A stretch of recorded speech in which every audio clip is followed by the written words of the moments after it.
വേദി 3 ചങ്ങമ്പുഴ മന്ദിരത്തിൽ ഇപ്പോൾ പാനൽ ചർച്ച. ഗ്രന്ഥശാല പ്രസ്ഥാനം, വായനയുടെ പുതുകാലം. നമുക്ക് ആരംഭിക്കാം അല്ലേ? ഞങ്ങൾ 4 ആളുണ്ട് ഇവിടെ. അതുകൊണ്ട് ഒരു 15 മിനിറ്റ് വീതം ആദ്യം സംസാരിക്കാം. അത് കഴിഞ്ഞിട്ട് നമുക്ക് ചർച്ചയോ പൂരിപ്പിക്കലൊക്കെ ആവാം. വിഷയം എന്തെന്ന് നിങ്ങൾക്ക് പുറകിൽ കാണാനുണ്ടാവും. ഗ്രന്ഥശാല പ്രസ്ഥാനം, വായനയുടെ പുതുലോകം. വായന മലയാളികളെ സംബന്ധിച്ചിടത്തോളം വളരെ പ്രധാനപ്പെട്ട കാര്യമാണല്ലോ. വായനയോട് വളരെ താല്പര്യം, ആ വാക്കിനോട് പോലും വളരെ താല്പര്യമുള്ള ആളുകളാണ് മലയാളികൾ. അക്ഷരം പഠിക്കാൻ അവസരം കിട്ടിയ ആൾക്കാരൊക്കെ, അവസരം ലഭിച്ചിട്ടുള്ള ആൾക്കാരൊക്കെ പണ്ടേ രാമായണം വായന നടത്താറുണ്ട് അല്ലേ? ക്ഷേത്രങ്ങളോടനുബന്ധിച്ചൊക്കെ പുരാണ പാരായണം, ഭാഗവത പാരായണം എന്നൊക്കെ പറഞ്ഞ് വായന, പഠനത്തെ തന്നെ വായന എന്നാണ് നമ്മൾ പറയാറ്. പഴയ കാലത്തൊരു ചോദ്യമുണ്ട്, മകൻ എന്തിനാ വായിക്കണേ എന്ന് വെച്ചാൽ BA-ക്ക് വായിക്കുകയാണ്, MA-ക്ക് വായിക്കുകയാണ് എന്നൊക്കെ പറയും. അപ്പോൾ വായനയാണ് നമ്മുടെ സാംസ്കാരികമായിട്ടുള്ള അഭിനിവേശങ്ങളുടെയും ആവശ്യങ്ങളുടെയും ആഗ്രഹങ്ങളുടെയൊക്കെ അടിത്തറയായിട്ടുള്ളൊരു കാര്യം. മാത്രമല്ല, ചരിത്രത്തിലേക്കൊന്ന് തിരിഞ്ഞു നോക്കുകയാണെങ്കിൽ ഇന്ത്യയിൽ ആദ്യമായിട്ട് ഒരു ഗ്രന്ഥശാല ഉണ്ടാകുന്നത്, ആധുനിക രീതിയിലുള്ളൊരു ഗ്രന്ഥശാല ഉണ്ടാകുന്നത് കേരളത്തിലാണ്, തിരുവനന്തപുരത്താണ്. സ്വാതി തിരുനാൾ 1829 സ്ഥാപിച്ചതാണ് കേരളത്തിലെ, ഇന്ത്യയിലെ തന്നെ ആദ്യത്തെ ഗ്രന്ഥശാല. അത് അദ്ദേഹം ഔപചാരികമായിട്ട് സ്ഥാനമേറ്റെടുത്ത വർഷമാണ് 1829. അതിനു മുമ്പ് റീജൻ്റായിട്ട് ഭരിച്ചിരുന്നു. അപ്പോൾ രാജാവായ ഉടൻ അദ്ദേഹം ഒരു ഗ്രന്ഥശാല ആരംഭിക്കുകയാണ് ചെയ്തത്. പിന്നെ പൊതുവിൽ ജനവിഭാഗത്തിലെ എല്ലാവർക്കുള്ള വായനയെക്കുറിച്ച് നമ്മൾ SK പൊറ്റക്കാടിൻ്റെ നോവലുകളിലൊക്കെ അറിയാമല്ലോ. പഴയ കാലത്ത് 2ാം ലോക മഹായുദ്ധം നടക്കുന്ന കാലത്തൊക്കെ ബാർബർ ഷോപ്പുകളിലും ചെറിയ ചെറിയ ചായക്കടകളിലൊക്കെ വായന ഒരു ലഹരിയായിട്ട്, ഒരാൾ പത്രം വായിക്കും, മറ്റുള്ളവർ കേട്ടിരിക്കും, അതിനെക്കുറിച്ച് ചർച്ച ചെയ്യും. ഈ ദിനേശ് ബീഡി കമ്പനിയിലൊക്കെ വായിക്കാൻ മാത്രമുള്ള ആൾക്കാരുണ്ട്. കുറേ പേരിരുന്ന് ബീഡി തീർക്കുമ്പോൾ, ഓരോ ഹോളിലും ഇരുന്ന് ബീഡി തീർക്കുമ്പോൾ മറ്റുള്ളവർ വായിക്കും. മറ്റുള്ളവർക്ക് ഒരാൾ വായിച്ച് അവർക്ക് അന്നത്തെ വിവരങ്ങൾ, ആനുകാലികങ്ങൾ വായിച്ചു കൊടുക്കും, പത്രങ്ങൾ വായിച്ചു കൊടുക്കും. അങ്ങനെ നമ്മുടെ സാമൂഹ്യ ജീവിതത്തിൽ വലിയ പ്രാധാന്യം വായനയ്ക്ക് പണ്ട് തൊട്ടേ നമ്മൾ കൊടുക്കുന്നുണ്ട്. MTയുടെ ചില അനുഭവങ്ങൾ MT പറഞ്ഞിട്ടുള്ളത് നിങ്ങൾ വായിച്ചു കാണും അല്ലേ? ഇന്നത്തെ പോലെ ഗ്രന്ഥശാലകളൊന്നും ഇല്ലാതിരുന്ന കാലത്ത് രമണൻ വായിക്കാൻ അദ്ദേഹത്തിന് താല്പര്യം തോന്നി. എവിടെയാണ് കിട്ടുക രമണൻ? ഗ്രന്ഥശാലകളില്ല. അതുകൊണ്ട് ഏതോ ഒരു സുഹൃത്തിൻ്റെ കയ്യിൽ നിന്ന് രമണൻ്റെ ഒരു കോപ്പി കിട്ടുകയും അത് പിറ്റേ ദിവസം തിരിച്ചു കൊടുക്കണം എന്നായിരുന്നു കരാറ്. അതുകൊണ്ട് അദ്ദേഹം രാത്രി മുഴുവൻ അത് പകർത്തിയെടുത്തു. അങ്ങനെയാണ് പഴയ കാലത്ത് പാശാൻ്റെ കാവ്യങ്ങളൊക്കെ ആൾക്കാർ പകർത്തി വായിക്കുക. ഇന്നത്തെ പോലെ പ്രിൻറ്റിങ് പ്രസ്സുകളും ഫോട്ടോസ്റ്റാറ്റും അത്തരം സൗകര്യങ്ങളൊന്നും ഇല്ലാതിരുന്ന കാലത്ത് വായന നടക്കും വേണം. അപ്പോൾ അതിനുവേണ്ടി രമണൻ ഒരു രാത്രി കൊണ്ട് പകർത്തി ഒരു കോപ്പി എടുത്തിട്ട് അദ്ദേഹം പുസ്തകം തിരിച്ചു കൊടുത്തെന്ന് അദ്ദേഹം പറയുന്നുണ്ട്. അതുപോലെ തന്നെ അദ്ദേഹത്തിന് ചെറിയ ക്ലാസ്സിൽ പഠിക്കുമ്പോൾ, ഹൈസ്കൂൾ ക്ലാസ്സിന് തൊട്ട് മുമ്പുള്ള ക്ലാസ്സിൽ പഠിക്കുമ്പോൾ സ്കോളർഷിപ്പായി കിട്ടിയ തുക, അദ്ദേഹത്തിൻ്റെ നാട് നിങ്ങൾക്കറിയാമല്ലോ, കുറേ ദൂരെയാണ്, കൂടല്ലൂർ, ഇപ്പോൾ പാലക്കാട് ജില്ലയിലാണ്. അവിടെ നിന്ന് പുസ്തകം വാങ്ങിക്കാൻ വേണ്ടി ഈ കാശും കൊണ്ട് ഒരു ലിസ്റ്റൊക്കെ ഉണ്ടാക്കി തൃശ്ശൂർക്ക് വന്ന് കറണ്ട് ബുക്സിലോ മംഗളോദയത്തിലോ വന്ന് കുറേ പുസ്തകം വാങ്ങിച്ചു പോയതിനെക്കുറിച്ച് അദ്ദേഹം പറയുന്നുണ്ട്. കാരണം ഒരു പുസ്തകം വായിക്കാൻ ഒരു ഗ്രാമത്തിൽ കിട്ടാൻ ഇല്ലാത്ത അനുഭവം, അത് പുസ്തകദാഹികളെക്കുറിച്ച്, വായനാദാഹികളെക്കുറിച്ച്, വായനാമോഹികളെക്കുറിച്ച് എത്രമാത്രം ദുഃഖകരമാണെന്ന് അല്ലേ? അപ്പോൾ ഈ ഒരു ആഗ്രഹത്തെ, ഈ ഒരു മോഹത്തെ, ഈ ഒരു ആവശ്യത്തെ തൃപ്തിപ്പെടുത്തി കൊടുത്ത കേരളത്തിലെ വലിയ പ്രസ്ഥാനമാണ് ഗ്രന്ഥശാല പ്രസ്ഥാനം. കേരളത്തിലെ കേരളീയരുടെ, മലയാളികൾ ഈ വായനാമോഹത്തിന് ഒരു പൂർണ്ണത വരുന്നത്, സംതൃപ്തി വരുന്നത് ഈ ഗ്രന്ഥശാല പ്രസ്ഥാനം വഴിക്കാണ്. 1950 കാലത്ത്, സ്വാതന്ത്ര്യപ്രാപ്തിയെ തൊട്ടുള്ള കാലത്ത് തന്നെ കേരളത്തിൽ 4000-ഓളം ഗ്രന്ഥശാലകളുണ്ട് അല്ലേ? ഈ ഗ്രന്ഥശാലകളുടെ ഒരു പ്രത്യേകത, അവയൊക്കെ ജനകീയ സ്ഥാപനങ്ങളാണ്, ജനങ്ങൾ മുൻകൈയെടുത്ത് ആരംഭിച്ച സ്ഥാപനങ്ങളാണ് അല്ലേ? കേരളത്തിൽ കൊച്ചി രാജ്യത്ത് മാത്രമേ സർക്കാർ നേരിട്ട് ഗ്രന്ഥശാലകൾ സ്ഥാപിച്ചിട്ടുള്ളൂ. മറ്റ് ഗ്രന്ഥശാലകളൊക്കെ അധികവും ജനങ്ങളായിട്ട് അല്ലേ? തിരുവിതാംകൂറിലും മലബാറിലൊക്കെ ജനാധിപത്യ സംരംഭങ്ങളായിട്ട് ജനങ്ങളുടെ മേൽക്കൈയിൽ സ്ഥലം ജനങ്ങൾ സംഭാവന ചെയ്യുന്നു, ശ്രമദാനത്തിലൂടെ കെട്ടിടം പണിയുന്നു, ഫർണിച്ചർ ഉണ്ടാക്കുന്നു, അങ്ങനെ ഉണ്ടായതാണ്. അവയിലൂടെയാണ് കേരളത്തിലെ വായന ഒരു കാലത്ത് കാര്യമായിട്ട് നടന്നിരുന്നത്. അപ്പോൾ കേരളത്തിലെ ആ അത്തരം വായനയുടെ ഒരു പുഷ്കല കാലം എന്ന് പറയുമ്പോൾ ഒരു 1935 മുതൽ ഒരു 1980 വരെയുള്ള കാലഘട്ടം എന്ന് പറയാം. അതിനുശേഷമാണ് ഇവിടെ സൂചിപ്പിക്കുന്ന പുതുവായനയൊക്കെ ആരംഭിക്കുന്നത്. അന്ന് ഏതാണ്ട് ആ കാലഘട്ടത്തിലേക്കാണ് സാഹിത്യ പ്രവർത്തക സഹകരണ സംഘം വരുന്നു. സാഹിത്യകാരന്മാർക്ക് പുസ്തക പ്രസാധനം എളുപ്പമായി മാറുന്നു. NBS നാഷണൽ ബുക്ക് സ്റ്റോൾ വരുന്നു. DC കിഴക്കേമുറി അതിനുവേണ്ടി കാര്യമായിട്ട് പ്രവർത്തിക്കുന്നു. പുരോഗമന സാഹിത്യ സംഘമുണ്ട്. PN പണിക്കരെ പോലെയുള്ള വ്യക്തികളുണ്ട്. 60കളിൽ കേരള ശാസ്ത്ര സാഹിത്യ പരിഷത്ത് വരുന്നുണ്ട്. അങ്ങനെ പൊതുവിൽ വായനയ്ക്ക് അനുകൂലമായ പ്രോത്സാഹജനകമായ ഒരു കാലഘട്ടമായിരുന്നു അത്. പക്ഷേ ഈ കാലത്തൊക്കെ നമ്മളൊരു കാര്യം ഓർക്കേണ്ടത്, വായനയിൽ ഭൂരിഭാഗം വായനക്കാർ സ്ത്രീകളായിരുന്നു. ഞാൻ വ്യക്തിപരമായിട്ട് പറയട്ടെ, എനിക്ക് ഒരു ഗ്രാമീണ ഗ്രന്ഥശാലയായിട്ട് അരനൂറ്റാണ്ടിലേറെ കാലത്തെ പരിചയമുണ്ട്. ഞാൻ 10ാം ക്ലാസ്സിൽ പഠിക്കുന്ന കാലത്ത് തന്നെ ആ വായനശാലയുടെ കമ്മിറ്റി മെമ്പറാണ്. അപ്പോൾ എനിക്കറിയാം അന്നൊക്കെ സ്ത്രീകളാണ് കൂടുതൽ വായനയ്ക്കായിട്ട് സമീപിച്ചിരുന്നത്. സ്ത്രീകൾ വരും, അല്ലെങ്കിൽ അവർക്ക് വേണ്ടി അവരെ ഭർത്താക്കന്മാരോ മകനോ സഹോദരനൊക്കെ വരും. അവരധികവും വായിച്ചിരുന്നത് നിങ്ങൾക്കറിയാം ഫിക്ഷനാണ്, കഥാസാഹിത്യം. അപ്പോൾ അത്തരം പുസ്തകങ്ങളാണ് കൂടുതൽ ആൾക്കാർ വായിച്ചത്. നോവലോ ചെറുകഥയോ. അപൂർവമായിട്ട് ഈ കഥാപ്രസംഗമായിട്ട് ആവിഷ്കരിക്കപ്പെട്ട കാവ്യങ്ങൾ വായിച്ചിരുന്നു. അതുപോലെ മുടിയനായ പുത്രനെ പോലെയുള്ള രംഗത്ത് വിജയിച്ച നാടകങ്ങളും ആൾക്കാർ അന്വേഷിച്ചു വരുമെങ്കിലും പൊതുവിൽ കഥാസാഹിത്യത്തിലാണ് ആൾക്കാർ ഊന്നിയിരുന്നത്. അങ്ങനെ വായിക്കപ്പെട്ട കൃതികൾ ആൾക്കാർ പേരൊന്നും ആലോചിച്ച് നോക്കുന്നത് തകഴിയുണ്ട്, ബഷീറുണ്ട്, ദേവുണ്ട്, അന്തർജനം, ഉറൂബ്, പൊൻകുന്നം വർക്കി, കോവൂര്, സരസ്വതി അമ്മ, മുട്ടത്ത് വർക്കി, മൊയ്തു പടിയത്ത് അടക്കം, അല്ലെങ്കിൽ കാനമീജി അടക്കം, MT K സുരേന്ദ്രനും പാറപ്പുറത്തും നന്ദനാരും കോവിൽ, ഇങ്ങനെ ഒരുപാട് ഫിക്ഷൻ റൈറ്റേഴ്സിൻ്റെ ഫിക്ഷൻ ധാരാളമായിട്ട് കൂടുതലും സ്ത്രീകൾ വായിച്ചിരുന്നൊരു കാലഘട്ടമാണ് 1980 വരെ. അതിന് ശേഷമുള്ളൊരു കാലഘട്ടത്തെയാണ് ഞാൻ ഈ വായനയുടെ പുതുകാലം എന്ന് പറയുമ്പോൾ ഉദ്ദേശിക്കുന്നത്. അപ്പോൾ ആ കാലം വരെ ഞാൻ മുമ്പ് പറഞ്ഞ പോലെ സ്ത്രീകളുടെ ഒഴിവ് സമയ വിനോദമായിരുന്നു വായന. ഈ 80കളിലാണല്ലോ നമ്മുടെ ജീവിതത്തിലേക്ക് TV കടന്നു വരുന്നത്. ഒരു ഇലക്ട്രോണിക് മാധ്യമം കടന്നു വന്നു. 90കളിലായപ്പോൾ മലയാള ചാനലുകൾ വന്നു. ധാരാളം മലയാള ചാനലുകൾ, ആദ്യ ഏഷ്യാനെറ്റ് വന്നു, പിന്നെ ദൂരദർശൻ മലയാളം വന്നു, ഒരുപാട് ചാനലുകൾ വന്നു. 2000കളുടെ തുടക്കത്തിൽ സ്മാർട്ട് ഫോണും വൈഫൈയും അത് സംബന്ധിച്ച ഡാറ്റയും തദനുബന്ധമായ സൗകര്യങ്ങളും ആമസോൺ കിൻഡലും ഒക്കെ വരുന്നു. അപ്പോൾ ഈ 80ലും 90ലും 2000ലും പടിപടിയായിട്ട് വായനയുടെ രീതിയിലും ശൈലിയിലും കണ്ടൻറ്റിലൊക്കെ വലിയ മാറ്റങ്ങൾ വരുന്നുണ്ട്. മാത്രമല്ല സ്ത്രീകൾ വ്യാപകമായിട്ട് നഗരങ്ങളിൽ ജോലിക്ക് പോകാൻ തുടങ്ങിയത് ഈ 80കളിലാണ്. ഞാനൊരു ഉദാഹരണം പറയാ വെച്ചാൽ, ഒരു 70കളിലൊക്കെ തൃശ്ശൂർ പട്ടണത്തിൽ ഒരു 7 മണിക്കൊക്കെ വന്നിട്ടുണ്ടെങ്കിൽ, ശേഷം കൂടുതൽ സമയം എടുക്കരുതല്ലോ, ഞാൻ സമയം നോക്കിയതാണ്, ഒരു 7 മണിക്കൊക്കെ വന്ന് നോക്കിയിട്ടുണ്ടെങ്കിൽ വളരെ കുറച്ച് സ്ത്രീകളെ കാണുള്ളൂ. ഒരു അച്ഛൻ്റെ ഒപ്പം ഭർത്താവിൻ്റെ ഒപ്പമൊക്കെ പോകുന്ന സ്ത്രീകൾ. പക്ഷെ ഇപ്പം അങ്ങനെയല്ലല്ലോ. ഈ സാഹിത്യ അക്കാദമിയുടെ നേരെ എതിർവശത്തുള്ള 2-3 കടകൾ രാത്രി 8 മണിക്ക് പൂട്ടുമ്പോൾ ഒരു 600 സ്ത്രീകളെങ്കിലും അതിൽ നിന്ന് ഇറങ്ങി വരുന്നത് നിങ്ങൾക്ക് കാണാം. ഏതോ ഒരു സ്റ്റാറ്റിസ്റ്റിക്സ് ഞാൻ വായിച്ചപ്പോൾ തൃശ്ശൂർ നഗരത്തിൽ വന്ന് ജോലി ചെയ്യുന്ന 30,000-ത്തിലധികം സ്ത്രീകളുണ്ടെന്നാണ് പറയുന്നത്. ഈ സ്ത്രീകളൊക്കെ എങ്ങനെ വായിക്കാൻ അവർക്ക് അവസരം കിട്ടും? രാവിലെ 7:30 മണിക്കൊക്കെ അവർ, അല്ലെങ്കിൽ 6 മണിക്ക് എനിക്ക് വീട്ടു ജോലികളെ ചെയ്ത് അവർ ജോലി സ്ഥലത്തേക്ക് 9 മണിക്കോ 9:30ക്കോ കട തുറക്കുമ്പോൾ അവരോട് എത്തിച്ചേരണം. അത് കഴിഞ്ഞിട്ട് അവർക്ക് രാത്രി 7:30ക്കോ 8-നോ ഇറങ്ങിയ വീട്ടിൽ വന്ന് അത്യാവശ്യം ജോലികളൊക്കെ ചെയ്ത് 9-9:30 വരുന്നു ഫ്രീ ആകുമ്പോൾ ആ സമയത്ത് അവർക്ക് വായിക്കാനുള്ള സൗകര്യമോ ശേഷിയോ ഉണ്ടാവില്ല. മാത്രമല്ല, ഞാൻ മുമ്പ് പറഞ്ഞ പോലെ 80കളിൽ നമ്മുടെ ജീവിതത്തിലേക്ക് കടന്നു വന്ന ഈ TV അവരുടെ വിനോദോപാധി TV ആയിട്ട് മാറും. പഴയ കാലത്തെ ഈ ഫിക്ഷൻ കഥാസാഹിത്യം വായിച്ചിരുന്നപ്പോൾ അവർക്ക് കിട്ടിയിരുന്ന ആ വിനോദം ഈ TV-യിൽ നിന്ന് അവർക്ക് ലഭിക്കുകയും ചെയ്യും. മാത്രമല്ല, ഇതിന് TV ആകുമ്പോൾ കുറച്ചുകൂടി സൗകര്യമുണ്ട്. കാരണം ഈ ഒരു പുസ്തകം ലൈബ്രറിയിൽ നിന്ന് എടുത്തിട്ട് അത് ഇഷ്ടപ്പെട്ടില്ലെങ്കിൽ മടക്കി വയ്ക്കാനേ പറ്റുള്ളൂ. പിറ്റേ ദിവസം ലൈബ്രറി തുറന്ന് മറ്റൊരു പുസ്തകം എടുത്തിട്ടേ വായിക്കാൻ പറ്റുള്ളൂ. TV ആകുമ്പോൾ അവർക്ക് ചാനൽ മാറ്റാമല്ലോ. ഒരു ബട്ടൺ ഞെക്കിയാൽ വേറൊരു പരിപാടി കാണാം. അപ്പോൾ മാത്രമല്ല വിനോദത്തിന് വേണ്ടിയിട്ടാണ് അത് വായന പ്രധാനമായിട്ടും നടന്നിരുന്നത്. പണ്ടും ഗൗരവമുള്ള വായന കുറവായിരുന്നു. അത് ഞാൻ പറഞ്ഞില്ലേ, ഒരു അനുഭവത്തിൻ്റെ വെളിച്ചത്തിലാണ് ഞാൻ സംസാരിക്കുന്നത്. ഇപ്പോൾ നിരൂപണമോ തത്വശാസ്ത്രമോ യാത്രാവിവരണമോ ജീവചരിത്രമോ ഇതിനൊക്കെ പണ്ടും ആൾക്കാർ കുറവായിരുന്നു ഇത്തരം പുസ്തകങ്ങൾക്ക്. എന്നാൽ ഇന്ന് വന്നൊരു മാറ്റം, ഇന്ന് ഇത്തരം ശാഖകളിലൊക്കെ നല്ല അനക്കമുണ്ട്. യാത്രാവിവരണം, വിദേശത്ത് നടക്കുന്ന കാര്യങ്ങളെക്കുറിച്ച് രേഖപ്പെടുത്തിയിട്ടുള്ള പുസ്തകങ്ങൾ, ആത്മകഥകൾ, ജീവചരിത്രം, ചരിത്ര ഗ്രന്ഥങ്ങൾ, ഇതിനൊക്കെ പുതിയ പതിപ്പുകൾ വരുന്ന ഒരു പ്രതിഭാസം നമ്മളിപ്പോൾ കാണുന്നുണ്ട്. പഴയ കാലത്ത് നോവൽ മാത്രമേ റീപ്രിൻ്റ് വരാറുള്ളൂ. ഇതിന് പിന്നെ എഡിഷൻസ് വരാറില്ല. ആളുകൾ കൂടുതൽ യാത്ര ചെയ്യാൻ തുടങ്ങിയപ്പോഴും ലോകവിവരം നേടുന്നതിൻ്റെയൊക്കെ ഒരു പ്രതിഫലനമാണിത്.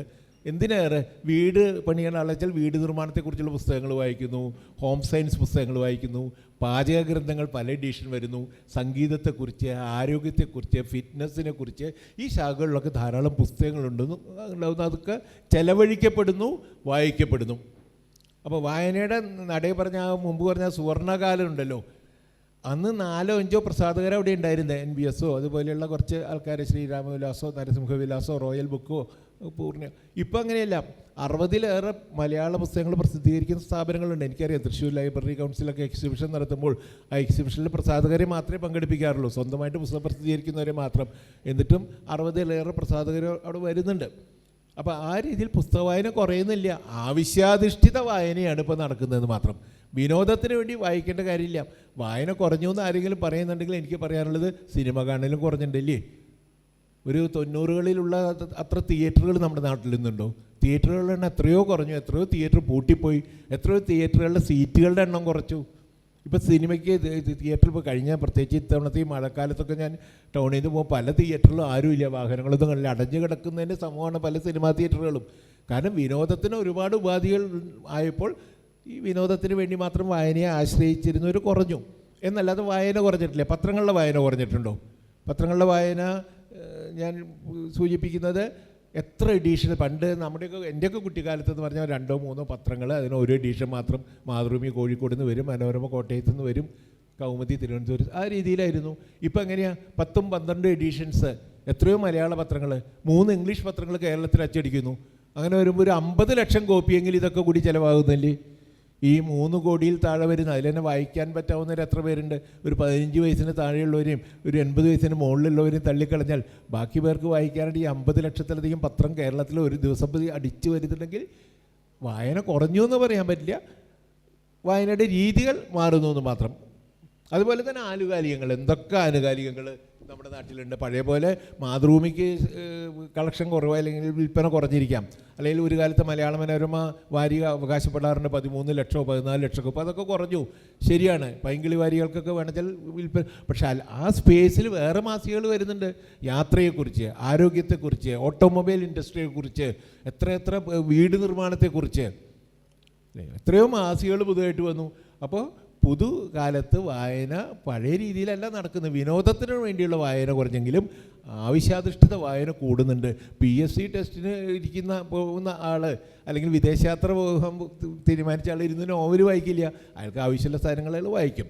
മറ്റൊരു 2 പോയിൻ്റ് കൂടി പറഞ്ഞ് അവസാനിപ്പിക്കാം. പിന്നെ എനിക്കൊരു കാര്യം പറയാനുള്ളത്, ഞാൻ മുമ്പൊക്കെ ഞാൻ പറഞ്ഞല്ലോ വളരെ നേരത്തെ വായനശാലയുടെ ഭാരവാഹിയായ ആളാണെന്ന്. അന്ന് വായനശാലയിൽ ഇംഗ്ലീഷ് പുസ്തകങ്ങളുടെ എണ്ണം വളരെ കുറവായിരുന്നു. നമ്മുടെ ഗ്രാമീണ ഗ്രന്ഥാലയങ്ങളിലൊക്കെ ചേസിൻ്റെയോ മറ്റു ചില നോവലുകൾ വയ്ക്കുന്നില്ല, അതിന് ആവശ്യക്കാരും കുറവായിരുന്നു. പല വിദ്യാർത്ഥികളും നോൺ ഡീറ്റെയിൽഡായിട്ട് പഠിച്ച ടെക്സ്റ്റുകളൊക്കെ വായനശാലയ്ക്ക് സംഭാവന നൽകും, അതൊക്കെ വായനശാലയിൽ വയ്ക്കുന്നുള്ളൂ. അത് തന്നെ വായിക്കാൻ ആളില്ലാത്ത അവസ്ഥ. ഇന്ന് ഇംഗ്ലീഷ് പുസ്തകങ്ങൾ നമ്മുടെ നാട്ടിൽ ധാരാളമായിട്ട് ചെലവഴിക്കപ്പെടുന്നുണ്ട്. ഞാനൊരു ഉദാഹരണം പറയാം. ഇപ്പോഴത്തെ നൊബൽ പ്രൈസ് കിട്ടിയ കാങ്ങിൻ്റെ ഈ വെജിറ്റേറിയൻ എന്നുള്ള പുസ്തകം, അതിന് മലയാളത്തിൽ ട്രാൻസ്ലേഷൻ മുമ്പേ വന്നിട്ടുണ്ട്, 4-5 വർഷം മുമ്പ് ട്രാൻസ്ലേഷൻ വന്നിട്ടുണ്ട്. പക്ഷേ ആ ട്രാൻസ്ലേറ്റഡ് വേർഷൻ ചിലവായതിൻ്റെ എത്രയോ ഇരട്ടി ഇംഗ്ലീഷ് കോപ്പി ചിലവായിട്ടുണ്ട്. ഇവിടുത്തെ പ്രസാധകരോട് ചോദിച്ചാൽ അറിയാം. ഇംഗ്ലീഷിൽ ആ പുസ്തകങ്ങൾ ആൾക്കാർ ധാരാളം വായിച്ചു, മലയാളത്തിൽ വായിച്ചവർ കുറവാണ്. ഞാൻ പറഞ്ഞത് ഇന്ന് വിദേശ സാഹിത്യം, ഫ്രഞ്ചോ ജർമ്മനോ അല്ലെങ്കിൽ ഏഷ്യൻ ഭാഷകളിലൊക്കെ സാഹിത്യ കൃതികൾ ആൾക്കാർ മലയാളത്തിൽ വായിക്കുന്നില്ല, ഇംഗ്ലീഷിൽ വായിക്കുന്നില്ല. അപ്പോൾ വായനയുടെ മീഡിയം മാറി. ഇംഗ്ലീഷ് പുസ്തകങ്ങൾ ധാരാളമായിട്ട് ചിലവഴിക്കപ്പെടുന്ന ഒരു നാടാണ് കേരളം. അതുകൊണ്ടുള്ള ഈ പേപ്പർ ബാക്ക് വിപ്ലവം എന്നൊക്കെ പറഞ്ഞിട്ട് വില കുറഞ്ഞ പുസ്തകങ്ങൾ ധാരാളം ഇവിടെ ചിലവഴിക്കപ്പെടുന്നുണ്ട്. ഇതൊരു തിരിച്ചറിവിൻ്റെ പ്രശ്നം കൂടിയാണ്. അത് ഞാൻ പറഞ്ഞതിനെ തെറ്റിദ്ധരിക്കരുത്. കുറേ കൂടി നല്ല സാഹിത്യം വായിക്കാൻ തുടങ്ങുമ്പോൾ ആൾക്കാർ അങ്ങോട്ട് തിരിയുന്നത് മാത്രം. മലയാള സാഹിത്യം മോശമാണെന്നൊരു സാമാന്യ പ്രസ്താവന ഞാൻ ചെയ്യല്ല. നല്ല പുസ്തകങ്ങൾ ധാരാളം ഉണ്ട്, മോശം പുസ്തകങ്ങളുണ്ട്. അപ്പം അതുകൊണ്ട് നല്ല പുസ്തകങ്ങൾ കാണുമ്പോൾ ആൾക്കാർ അത് വായിക്കാൻ തുടങ്ങുന്നു. അത്ര കണ്ട് മലയാള പുസ്തകങ്ങളുടെ വായന കുറയുകയും ചെയ്യുന്നു. ഞാൻ ഇതിന് മറ്റൊരു ഉദാഹരണം പറയും, ഇതിന് നിങ്ങൾക്ക് മനസ്സിലാവും. ഒരു കാലത്ത് ഇപ്പോൾ എൻ്റെയൊക്കെ ഒരു വിദ്യാർത്ഥി ജീവിതകാലത്ത് കേരളത്തിലൊരു ഫുട്ബോൾ വസന്തം പറഞ്ഞാൽ Chakkola trophy Thrissur, Sreenarayana trophy Kannur, Nagjee football Kozhikode, Mammen Mappillai കോട്ടയത്ത്, കേരള ട്രോഫി, കേരളം മുഴുവൻ ഒരു കാലത്ത് ഫുട്ബോൾ സീസണ്. നമ്മളൊക്കെ ഇതിന് പിന്നാലെ, ഞാൻ കോഴിക്കോടൊക്കെ പോയിട്ട് ഫുട്ബോൾ കണ്ടിട്ടുണ്ട് കോളേജ് പഠിക്കുന്ന കാലത്ത്. അന്നത്തെ നമ്മൾ കാണുന്ന ഫുട്ബോൾ എന്താ, ഒരു ബോളിൻ്റെ പേരിൽ പിന്നാലെ 10 ആൾ അങ്ങോട്ട് ഓടുന്നു, തിരിച്ചു ഓടുന്നു. നമ്മൾ നല്ല ഫുട്ബോൾ കാണാൻ തുടങ്ങിയത് 80s മധ്യത്തിൽ നമുക്ക് TV കിട്ടി തുടങ്ങിയപ്പോൾ. അപ്പം നമ്മൾ യൂറോപ്യൻ ക്ലബ്ബുകളിലെ ഫുട്ബോൾ കാണാൻ തുടങ്ങി, ലോകകപ്പ് കാണാൻ തുടങ്ങി. അപ്പം മനസ്സിലായി ഇതുവരെ നമ്മൾ കണ്ടിരുന്നതല്ല ഫുട്ബോളെന്ന്. അതുകൊണ്ട് നമ്മൾ ഇതിൻ്റെ കാഴ്ച നിർത്തി അത് കാണാൻ തുടങ്ങി. അതുപോലെ ഒരുപാട് സാധാരണ പുസ്തകങ്ങൾ വായിച്ച് മടുത്ത ആൾക്കാർ കുറേ കൂടി നല്ല പുസ്തകങ്ങൾ മറ്റു ഭാഷയിൽ കാണുമ്പോൾ അത് വായിക്കാൻ തുടങ്ങുന്നു. അത്ര കണ്ട് ഇതും കുറയുന്നു. അപ്പം ഞാൻ രണ്ടാമത്തെ പോയിൻ്റ് അതാണ് എനിക്ക് പറയാനുള്ളത്. ഇവിടെ മറുഭാഷകളിലെ പുസ്തകങ്ങൾ ആൾക്കാർ വായിക്കുന്നുണ്ട്. പിന്നെ ഇന്നത്തെ രീതിയിൽ ഞാൻ പറഞ്ഞല്ലോ, വായനയുടെ രീതി മാറി. ആൾക്കാർ ഈ പുസ്തകം തന്നെ എത്ര വർഷം ഉണ്ടാവും? ഇനി ഒരു അരനൂറ്റാണ്ടിൽ കൂടുതൽ പുസ്തകം ഉണ്ടാവുമോ? എനിക്ക് തോന്നുന്നില്ല. പുസ്തകം എന്നുള്ള രീതിയിൽ പല വലിയ പുസ്തക പ്രസാധകരും പുസ്തക പ്രസാധനം നിർത്തുന്നുണ്ടല്ലോ. അങ്ങനെയുണ്ട്. ഇപ്പോൾ കേരളത്തിലൊന്നും അത് ബാധിച്ചിട്ടില്ല. ഞാൻ പരസ്പരം വിരുദ്ധമായിട്ട് സംസാരിക്കില്ല. കേരളത്തിൽ ഇപ്പോഴും ഉണ്ടെങ്കിലും ലോകത്തിൽ മൊത്തത്തിൽ നോക്കുമ്പോൾ ആ രീതിയിലുള്ള വായന കുറേയൊക്കെ ഇലക്ട്രോണിക് റീഡിങ്ങിലേക്ക് പോകുന്നു. ഫോൺ വഴി വായിക്കാം, ഓൺലൈൻ വഴിക്കാം, ഓഡിയോ ബുക്ക് വഴിക്ക് വായിക്കാം, ആമസോൺ കിൻഡൽ വഴിക്ക് വായിക്കാം. അപ്പോൾ ഈ ഫോൺ നോക്കിയിരിക്കുമ്പോഴൊക്കെ വെറുതെ കുത്തി കളിക്കുകയാണെന്ന് ധരിക്കേണ്ട, ഗൗരവമുള്ള വായന അങ്ങനെയും നടക്കുന്നുണ്ട്. അപ്പോൾ ഈ പുതിയ വായനാ രീതികൾ ഗ്രന്ഥശാല പ്രസ്ഥാനമായിട്ട് എങ്ങനെയാണ് ബന്ധിപ്പിക്കാച്ചാൽ ഗ്രന്ഥശാല പ്രസ്ഥാനവും അങ്ങനെ നവീകരിക്കേണ്ടതായിട്ട് വരുന്നു. വായനക്കാർക്ക് ആവശ്യമുള്ള രീതികൾ, ആ രീതിയിൽ വായിക്കാനുള്ള സൗകര്യങ്ങളും ചെയ്തു കൊടുക്കേണ്ടി വരുന്നു. ധാരാളമായിട്ട് ഇംഗ്ലീഷ് പുസ്തകങ്ങൾക്ക് ലൈബ്രറികളിൽ സൂക്ഷിക്കണമെന്ന അഭിപ്രായമുള്ള ആളാണ് ഞാൻ. എനിക്ക് തോന്നാറുണ്ട് ഗ്രന്ഥശാലകളോട് ഇപ്പോൾ പുസ്തകം ഈ വായന എന്താ പറയുക, പുസ്തക ചന്തയിൽ നിന്ന് വാങ്ങിക്കണമെന്ന് പറയുമ്പോൾ അവിടെ മലയാള പ്രസാധകരേ ഉള്ളൂ കേട്ടോ. ഈ ഗ്രാൻഡിൻ്റെ മുഴുവൻ തുകയ്ക്ക് അവിടെ നിന്ന് വാങ്ങിക്കണമെന്ന് പറയുമ്പോൾ നമ്മുടെ നാട്ടിലെ ഗ്രന്ഥശാലകളൊന്നും ഇപ്പോൾ പലതും ഇപ്പോൾ ഇംഗ്ലീഷ് പുസ്തകമൊന്നും വാങ്ങിക്കുന്നില്ല. കാരണം ഈ പുസ്തക ചന്തയിൽ നിന്ന് വാങ്ങിക്കണമെന്ന് പറയുന്നത് അവിടെ മലയാള പുസ്തകങ്ങളെ വിൽക്കുന്നുള്ളൂ. അങ്ങനെ ഒരു പ്രശ്നമുണ്ടെന്ന് എനിക്ക് തോന്നുന്നു. അപ്പം അതുപോലെ മാറിയ രീതിക്കനുസരിച്ച്, മാറിയ സാങ്കേതിക രീതിക്ക് അനുസരിച്ച്, അഭിരുചിക്ക് അനുസരിച്ച് ആളുകളുടെ അടുത്തേക്ക് എത്താനുള്ള മാർഗം ഗ്രന്ഥശാല സംഘത്തിൻ്റെ കീഴിലുള്ള അല്ലെങ്കിൽ ലൈബ്രറി കൗൺസിലിൻ്റെ കീഴിലുള്ള ഗ്രന്ഥശാലകൾ അവലംബിക്കേണ്ടിയിരിക്കുന്നു. അങ്ങനെ ആളുകളുടെ അഭിരുചി മാറുന്നതിനനുസരിച്ച് സ്വയം നവീകരിക്കാൻ, അതിനനുസരിച്ചുള്ള അവസരങ്ങൾ സൃഷ്ടിക്കാൻ ശ്രമിക്കുകയാണെങ്കിൽ ഗ്രന്ഥശാല പ്രസ്ഥാനത്തിന് ഈ രീതിയിൽ തന്നെ വായനയെ പ്രോത്സാഹിപ്പിക്കുന്ന പഴയ രീതിയിലുള്ള പ്രതാപം വീണ്ടെടുക്കാനായിട്ട് കഴിയും. അല്ലാതെ നിങ്ങൾ ഇന്ന പുസ്തകം വായിക്കണം, ഇന്ന പുസ്തകമേ വായിക്കാവൂ എന്നുള്ള രീതിയിലുള്ള ഒരു സമീപനം പറ്റില്ല. ലോകം വളരെ വിശാലമാണ്. പുതിയ കാര്യങ്ങൾ പലതും നടക്കുന്നുണ്ട്. അതിനനുസരിച്ച് നമ്മുടെ പഴയ പ്രസ്ഥാനങ്ങളും പഴയ സംരംഭങ്ങളും പഴയ സ്ഥാപനങ്ങളും ഒക്കെ നവീകരിക്കേണ്ടിയിരിക്കുന്നു. എങ്കിൽ നമുക്ക് ഭാവിയെക്കുറിച്ച് ഒരുപാട് ആശങ്കപ്പെടേണ്ടി വരില്ല എന്നാണ് എനിക്ക് പ്രാരംഭമായിട്ട് പറയാനുള്ളത്. ഇക്കാര്യത്തിൽ കൂടുതൽ പരിചയസമ്പന്നനും കേരള സ്റ്റേറ്റ് ലൈബ്രറി കൗൺസിലിൻ്റെ അധ്യക്ഷനുമായിട്ടുള്ള കുഞ്ഞുകൃഷ്ണൻ മാഷ്ക്ക് ഞാൻ മൈക്ക് കൈമാറുകയാണ്.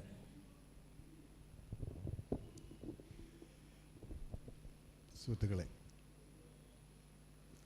ആദ്യം തന്നെ അധ്യക്ഷൻ ഇവിടെ ഉന്നയിച്ച പുസ്തകങ്ങളുടെ ആയുസ്സിനെക്കുറിച്ചുള്ള ആശങ്ക അതുപോലെ എനിക്കില്ല. കാരണം എന്താണെന്ന് വെച്ചാൽ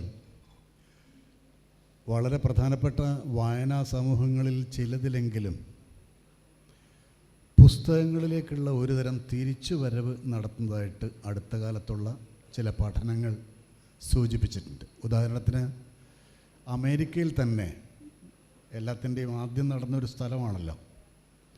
ചെറുപ്പക്കാർക്കിടയിൽ അച്ചടിച്ച പുസ്തകങ്ങൾ വായിക്കുന്ന പ്രവണത വർദ്ധിച്ചു വരുന്നതായിട്ട് ചില പഠനങ്ങൾ സൂചിപ്പിക്കുന്നുണ്ട്. അതിൻ്റെ അർത്ഥം ഇലക്ട്രോണിക് വായന ഉപേക്ഷിച്ചെന്നോ അത് തുടരാൻ പോകുന്നില്ല എന്നൊന്നുമല്ല. പക്ഷേ അതിൻ്റെ പലതരം പരിമിതികൾ തിരിച്ചറിയുകയും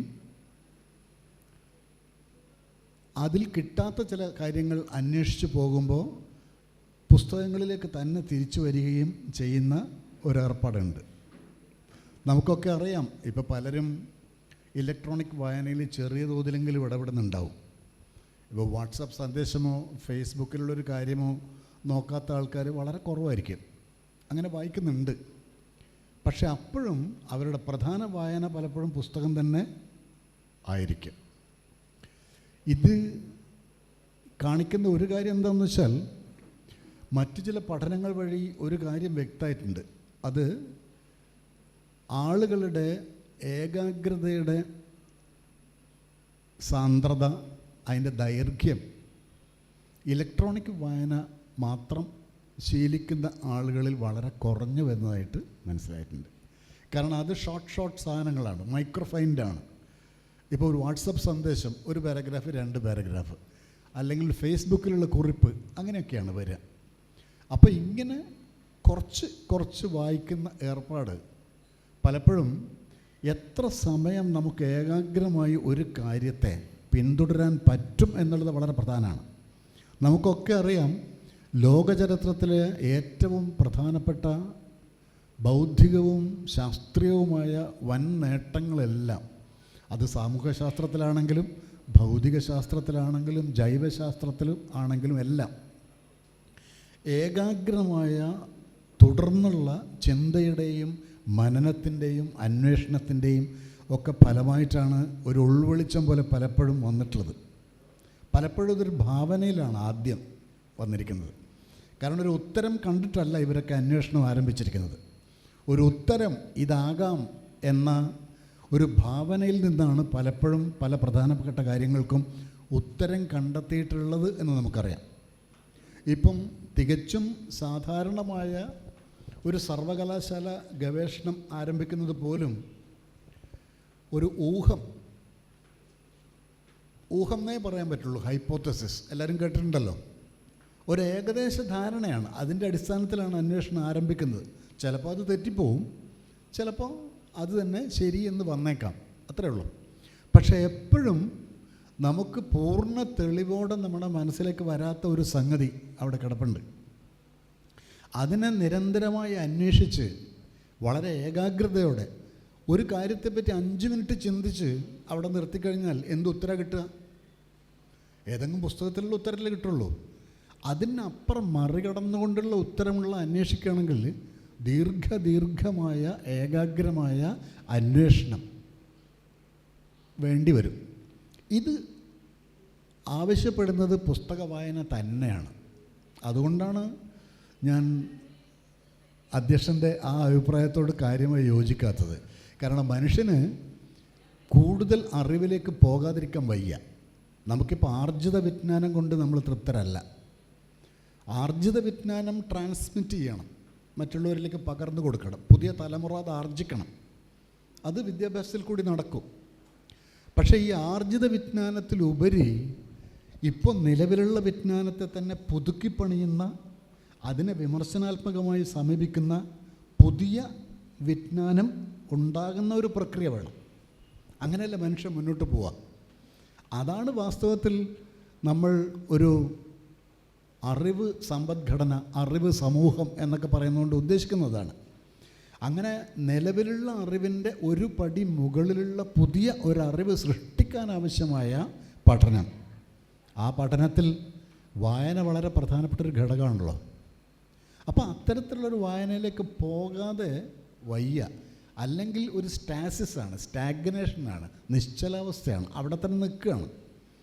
നമുക്കിപ്പം നമ്മുടെ വന്നിരിക്കുന്ന വളരെ പ്രധാനപ്പെട്ടൊരു കാര്യം, പുതിയ അറിവിലേക്ക് പോകാൻ ആവശ്യമായ വായനയാണ് ഈ കാലഘട്ടം ആവശ്യപ്പെടുന്ന ഏറ്റവും പ്രധാനപ്പെട്ട വായന. അല്ലാണ്ട് ഫിക്ഷൻ വായന, നോവൽ വായന, കഥ വായന, കവിത വായന ഒന്നും അങ്ങനെയൊന്നും കുറഞ്ഞിട്ടില്ല. ചില പ്രത്യേക പ്രിഫറൻസ് ഉണ്ടാവും. കവിത വായിക്കുന്ന ആൾക്കാരുടെ എണ്ണം, നാടകം വായിക്കുന്ന ആൾക്കാരുടെ എണ്ണം ചിലപ്പോൾ കുറഞ്ഞു വന്നിരിക്കും. ഈയിടെ കാലടി യൂണിവേഴ്സിറ്റിയിലൊരു എംഫിൽ ഡിസർട്ടേഷൻ ഒരു കുട്ടി ഉണ്ടാക്കി. അതിൽ കുറേ ലൈബ്രറികൾ കേസ് സ്റ്റഡീസായിട്ട് ഈ കുട്ടി എടുത്തു.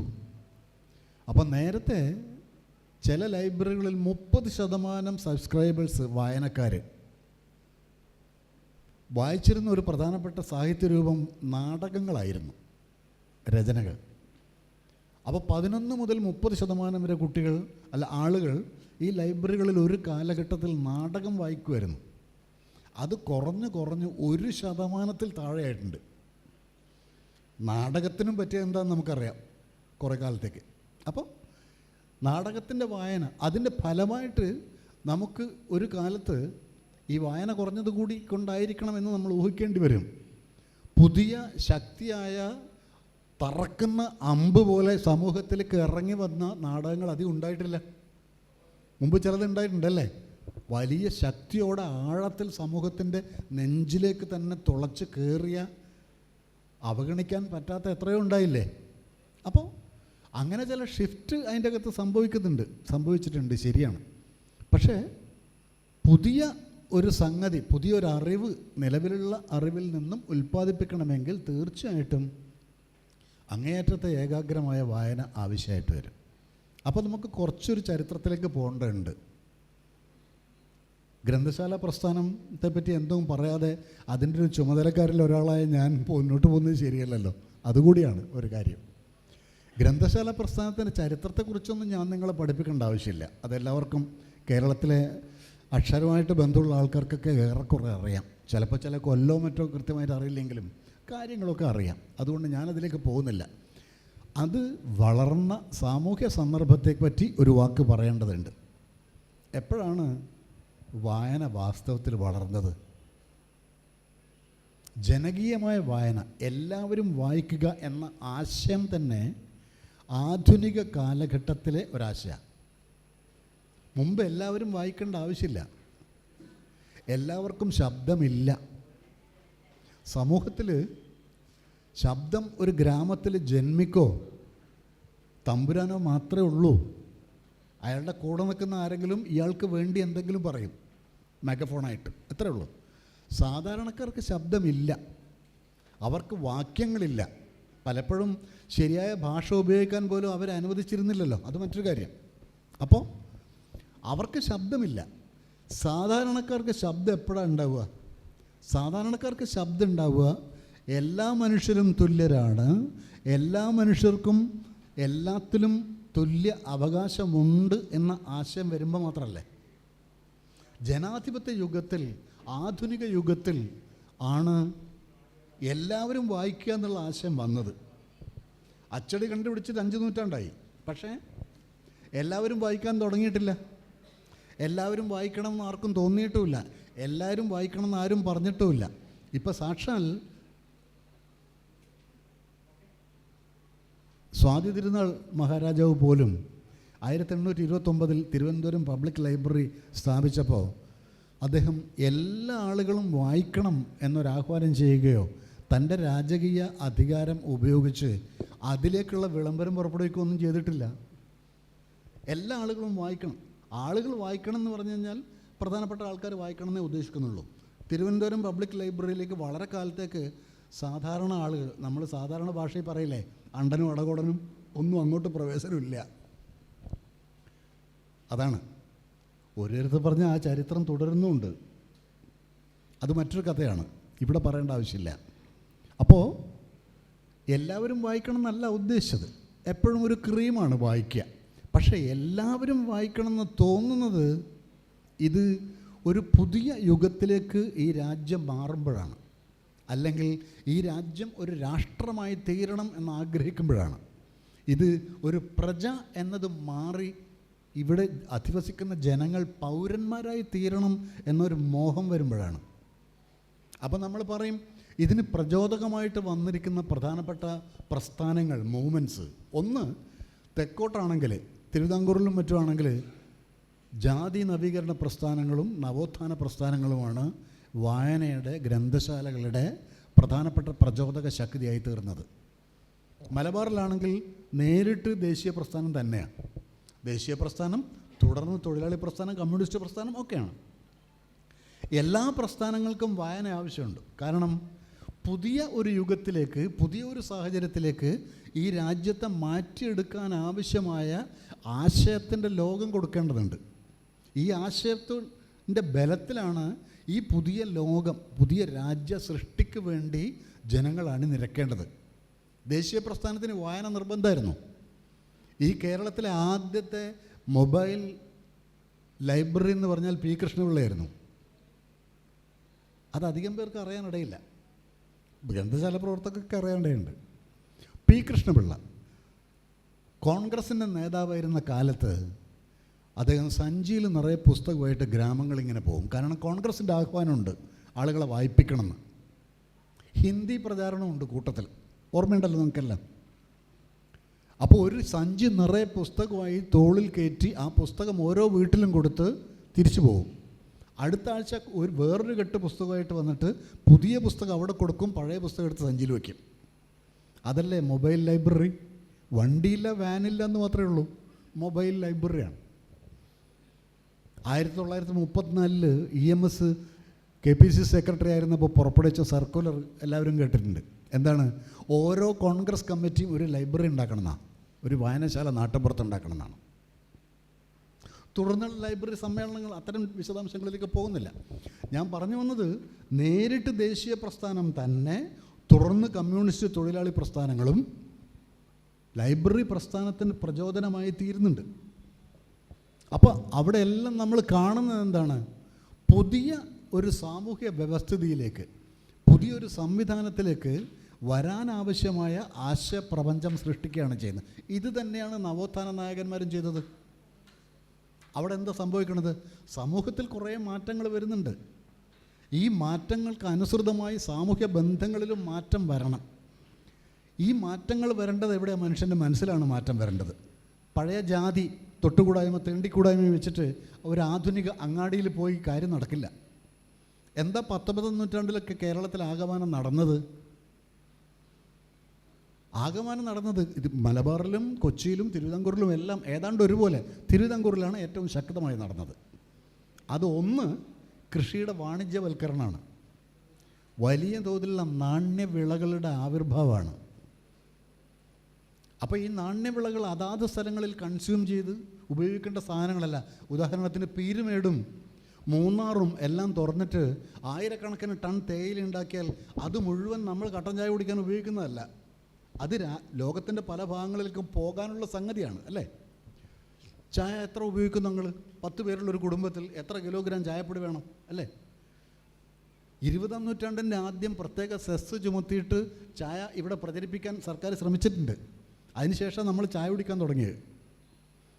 അവിടെ അഭിരുചിയുടെ പ്രശ്നം വരുമ്പോൾ അത് ഞാൻ പറയാനിരിക്കുകയായിരുന്നു, ഇപ്പോൾ ഞാൻ പറഞ്ഞുപോയി.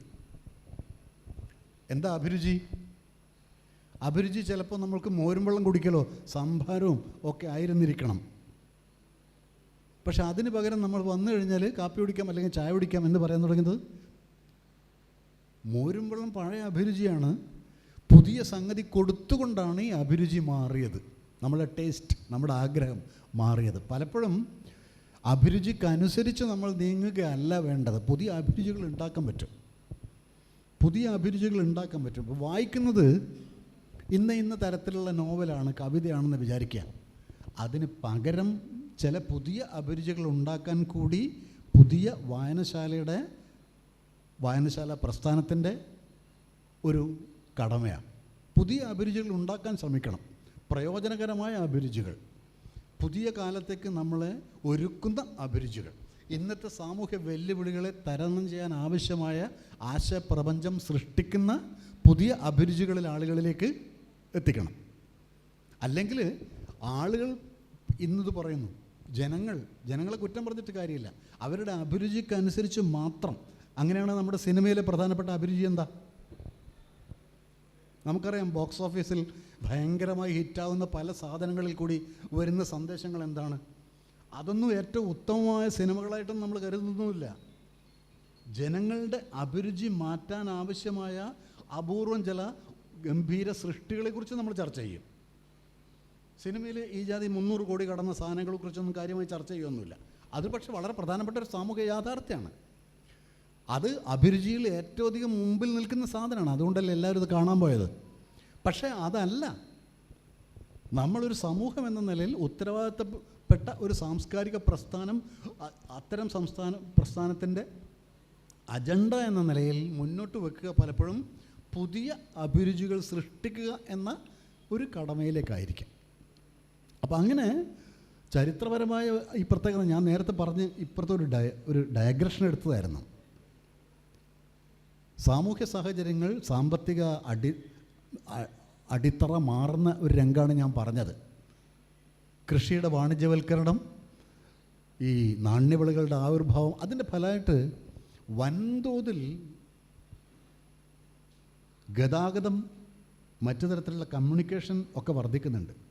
തിരുവിതാംകൂറിലൊക്കെ ഇഷ്ടംപോലെ പുതിയ റോഡുകളും പുതിയ തോടുകളും ബോട്ട് ജെട്ടികളും ബോട്ടുണ്ടാക്കുന്ന സ്ഥലങ്ങളും കാളവണ്ടി ഉണ്ടാക്കുന്ന യൂണിറ്റുകളും ഇഷ്ടം പോലെ വരുന്നുണ്ട്. 1901 ആകുമ്പോഴേക്കും തിരുവിതാംകൂറിൽ മാത്രം അതിൻ്റെ പീളബ്ഡ്യൂളിയിൽ, അതിൻ്റെ പൊതുമരാമത്ത് വകുപ്പിൽ 10,000 സ്ഥിരം തൊഴിലാളികളുണ്ടായിരുന്നു. 10,000 സ്ഥിരം തൊഴിലാളികൾ. പിന്നെ അതാത് സ്ഥലങ്ങളിലെ പ്രവർത്തനത്തിനും അതാത് സ്ഥലത്ത് നിന്ന് കാഷ്വൽ ലേബറേഴ്സിന് എടുക്കും. അതുകൂടാതെ 10,000 സ്ഥിരം തൊഴിലാളികൾ PWDയിൽ ഉണ്ടാകത്തക്ക വിധത്തിൽ റോഡുകളും പാലങ്ങളും തോടുകളും ഒക്കെ തിരുവിതാംകൂറിൽ വികസിച്ചു. ഇങ്ങനെ അങ്ങാടിയിലേക്ക് വരുന്ന വലിയൊരു വരവ്, വണ്ടി, വള്ളം, ബോട്ട്, ഇതിലെല്ലാം പ്രവർത്തിക്കുന്ന ആൾക്കാർ ഒരിക്കലും സവർണരായിട്ടുള്ള ജന്മി മാടമ്പിമാരൊന്നും അല്ല, സാധാരണക്കാരാണ്, തൊഴിലെടുത്ത് ജീവിക്കുന്നവരാണ് ഇതിലൊക്കെ അല്ലേ. വള്ളം തുഴയുന്നതും റോഡ് ഉണ്ടാക്കുന്നതും റോഡിൽ കൂടി കാളവണ്ടി ഓടിക്കുന്നതും കാളവണ്ടി ഉണ്ടാക്കുന്നതും എല്ലാം സാധാരണ ആൾക്കാരാണ്. അങ്ങാടികളിൽ പ്രവർത്തിക്കുന്നതും അവരാണ്. അപ്പോൾ പ്രധാനപ്പെട്ടൊരു സാമ്പത്തിക മേഖലയാണ്, ഭൗതിക ജീവിതത്തിൻ്റെ ഒരു പ്രധാനപ്പെട്ട പുതിയൊരു തുറന്നിരിക്കുകയാണ്. പക്ഷെ ആ പുതിയ തുറയിൽ ഗ്രാമത്തിലെ കാർഷിക വ്യവസ്ഥയിൽ നടക്കുന്നത് പോലുള്ള തീണ്ടലും തൊടിയിലും നടക്കില്ല. അങ്ങാടിയിൽ പോയിട്ട് എന്ത് ചെയ്യാൻ പറ്റും? അവിടെ വേറെ ജാതിക്കാരനാണ്, നിൻ്റെ സാധനം എനിക്ക് വേണ്ട, ഉപ്പ് നമ്പൂരി വിൽക്കുന്നത് ഞാൻ വാങ്ങും, വല്ലതും നടക്കുമോ? നടക്കില്ല. അപ്പോൾ അങ്ങാടി ഇതിനെയൊക്കെ ലെവലാക്കുന്നൊരു സാധനമാണ്. അപ്പോൾ ഇവിടെ ഒരു സാമൂഹ്യമായ സംഘർഷം നമുക്ക് കാണാം. എന്ത്? ഈ പുതിയ സാമൂഹ്യ സന്ദർഭവും നിലവിലുള്ള പഴയ ആചാരങ്ങളുടെ ഈ നീരാളിപ്പിടുത്തവും, ഈ രണ്ടും തമ്മിൽ ഒന്നും മാറാതിരിക്കാൻ വയ്യ. സമൂഹത്തെ നിയന്ത്രിക്കുന്ന പഴയ ആശയ മേൽക്കൂരകൾ തകരണം. ആശയത്തിൻ്റെ ആടയാഭരണങ്ങൾ മാറണം. 10 വയസ്സിലുള്ള ഉടുപ്പ് 15 വയസ്സായ ഒരുത്തിനും പാകാവില്ല, അത് മാറണം. അതുതന്നെ സമൂഹം ഈ രീതിയിലൊക്കെ മാറി പഴയ ആചാരങ്ങളനുസരിച്ച് ജീവിക്കാൻ പറ്റില്ല. അപ്പോൾ ആചാരങ്ങൾ മാറണം, അനുഷ്ഠാനങ്ങൾ മാറണം, സാമൂഹ്യ ബന്ധങ്ങൾ സമൂല പരിവർത്തനം വേണം എന്ന ആശയം നിങ്ങൾ നോക്കൂ. അയ്യാ വൈകുണ്ഠൻ മുതൽ എല്ലാവരും, മിക്കവാറും എല്ലാവരും ഒരു ജാതി ഒരു മതം ഒരു ദൈവം, അത് ശ്രീനാരായണൻ പറഞ്ഞതാണ് ഏറ്റവും പ്രസിദ്ധമായിരിക്കുന്നത്, അത്രയേ ഉള്ളൂ. എല്ലാം ഇത്തരം ആശയങ്ങളാണ്. കോമൺ ആയിട്ട് ചില കാര്യങ്ങൾ കാണാം നവോത്ഥാന നായകന്മാർക്ക്. മറ്റൊരാശയം എന്താ? എല്ലാവരും പറഞ്ഞ കാര്യം വിദ്യാഭ്യാസത്തിൻ്റെ പ്രാധാന്യമാണ്, വായനയുടെ പ്രാധാന്യമാണ്, ഇല്ലേ?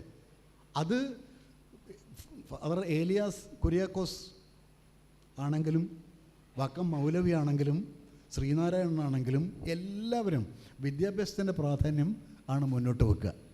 എല്ലാ സമൂഹത്തിലും എല്ലാ മതവിഭാഗത്തിലും പെട്ട പരിഷ്കർത്താക്കൾ, നവോത്ഥാന നായകന്മാർ മുന്നോട്ട് വെച്ച ആശയം വെളിച്ചം കൊണ്ടുവരിക എന്നുള്ളതാണ്. എന്തിന്?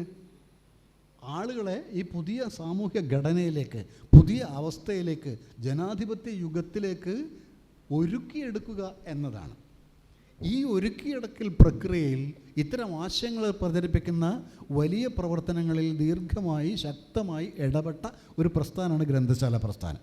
കാരണം ഈ ആശയങ്ങൾ എങ്ങനെ അങ്ങോട്ട് എത്തും? ലിറ്ററസി ചെറിയ ശതമാനമാണ്.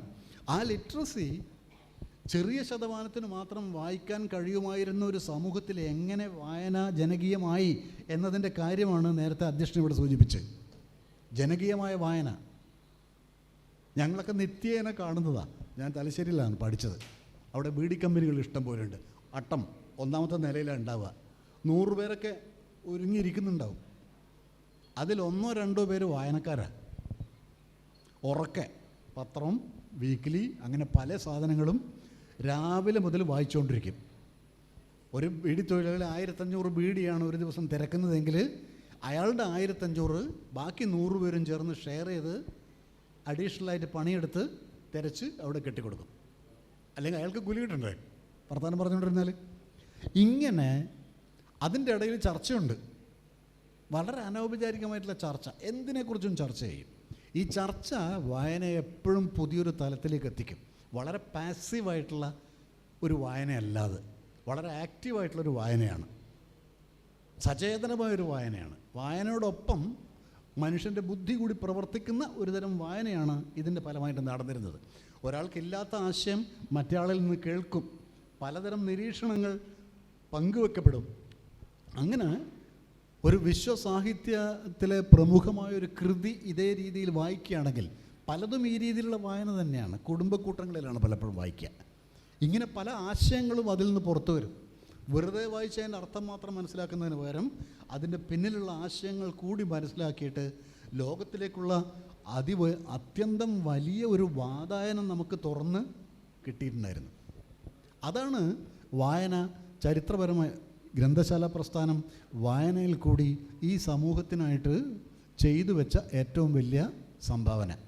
ഇനി നമുക്ക് മുന്നോട്ട് പോകുമ്പം ഉള്ള കാര്യമാണ് ഞാൻ നേരത്തെ പറഞ്ഞത്. നമുക്ക് പുതിയ അറിവ് സൃഷ്ടിക്കാൻ ആവശ്യമായ വിമർശനാത്മകമായ വായന പ്രോത്സാഹിപ്പിക്കാനുള്ള നടപടികളാണ് ഇനി അങ്ങോട്ട് സ്വീകരിക്കേണ്ടത്. വായന നമുക്കറിയാം, ആദ്യത്തെ ഘട്ടം വിവരശേഖരണം മാത്രമാണ്. രണ്ടാമത്തേത് നമ്മൾ തീർച്ചയായിട്ടും ഒരു ഘട്ടത്തിൽ കുറച്ചൊന്ന് വിശകലനം ചെയ്യുമായിരിക്കും. അതിലും മേലെ കയറിയിട്ട് നിലവിലുള്ള വിജ്ഞാനത്തെ പുനഃക്രമീകരിക്കാനും പുനഃസൃഷ്ടിക്കാനും പാകത്തിൽ അതിനെ നോക്കിക്കാണാനുള്ള ശേഷി ആർജിക്കലാണ് വായനയിൽ കൂടി ആത്യന്തികമായി ലക്ഷ്യമിടേണ്ടത്. ഇത് വളരെ പരമപ്രധാനമാവുന്ന എന്തുകൊണ്ടാണ്? ഈ ശേഷിയാണ് വാസ്തവത്തിൽ നമ്മെ പല കാര്യങ്ങളിലും മുന്നിലെത്തിച്ചിരുന്നത്. ഈ ശേഷി വളരെ ഭീകരമായ തോതിൽ നഷ്ടപ്പെടുന്നു എന്നതിൻ്റെ സൂചനകൾ വളരെ കാര്യമായിട്ടുണ്ട്. അതാണ് നമ്മുടെ പലതരം അന്ധവിശ്വാസങ്ങളുടെ വരവ്, റിലീജിയോസിറ്റിയുടെ, മതാത്മകതയുടെ ഭയാനകമായ വളർച്ച ഒക്കെ കാണിക്കുന്നതാണ്. മതാത്മകത ഈ തോതിലൊന്നും 50 വർഷം മുമ്പ് ഉണ്ടായിരുന്നില്ല നമ്മുടെ നാട്ടിൽ. എന്തിനും മതാത്മകത നിത്യേന. നമ്മൾ സാംസ്കാരിക പ്രവർത്തനം അതിശക്തമായി നടത്തിക്കൊണ്ടിരിക്കുന്ന ആൾക്കാരാണ്. കേരളത്തിലെ മാത്രം ഇത്രയും ഗംഭീരമായിട്ട് സാംസ്കാരിക പ്രവർത്തനം നടക്കുന്ന ഒരു സ്ഥലമില്ല. ഇത്രയും ഗംഭീരമായി സാംസ്കാരിക പ്രവർത്തനം നടത്തുന്ന സാഹിത്യ academy, Sangeetha Nataka academy, Lalithakala academy, ഗ്രന്ഥശാല പ്രസ്ഥാനം, അങ്ങനെ എന്നു വേണ്ട എപ്പോഴും സാംസ്കാരിക പ്രവർത്തനമാണ്. അത് നമ്മൾ ഗംഭീരമായി നടത്തുന്നുണ്ട്. പക്ഷേ സംഭവിക്കുന്നത് എന്താ? പൊതുവെ നമ്മുടെ നാട്ടിൽ ഉണ്ടായിരുന്ന പുരോഗമന മനസ്സ്, നിങ്ങൾക്ക് വിരോധമില്ലെങ്കിൽ അതിനെ വേണമെങ്കിൽ ഇടതുപക്ഷ മനസ്സെന്ന് വിളിച്ചോളൂ. ഇടതുപക്ഷ മനസ്സ്, പുരോഗമന മനസ്സ്.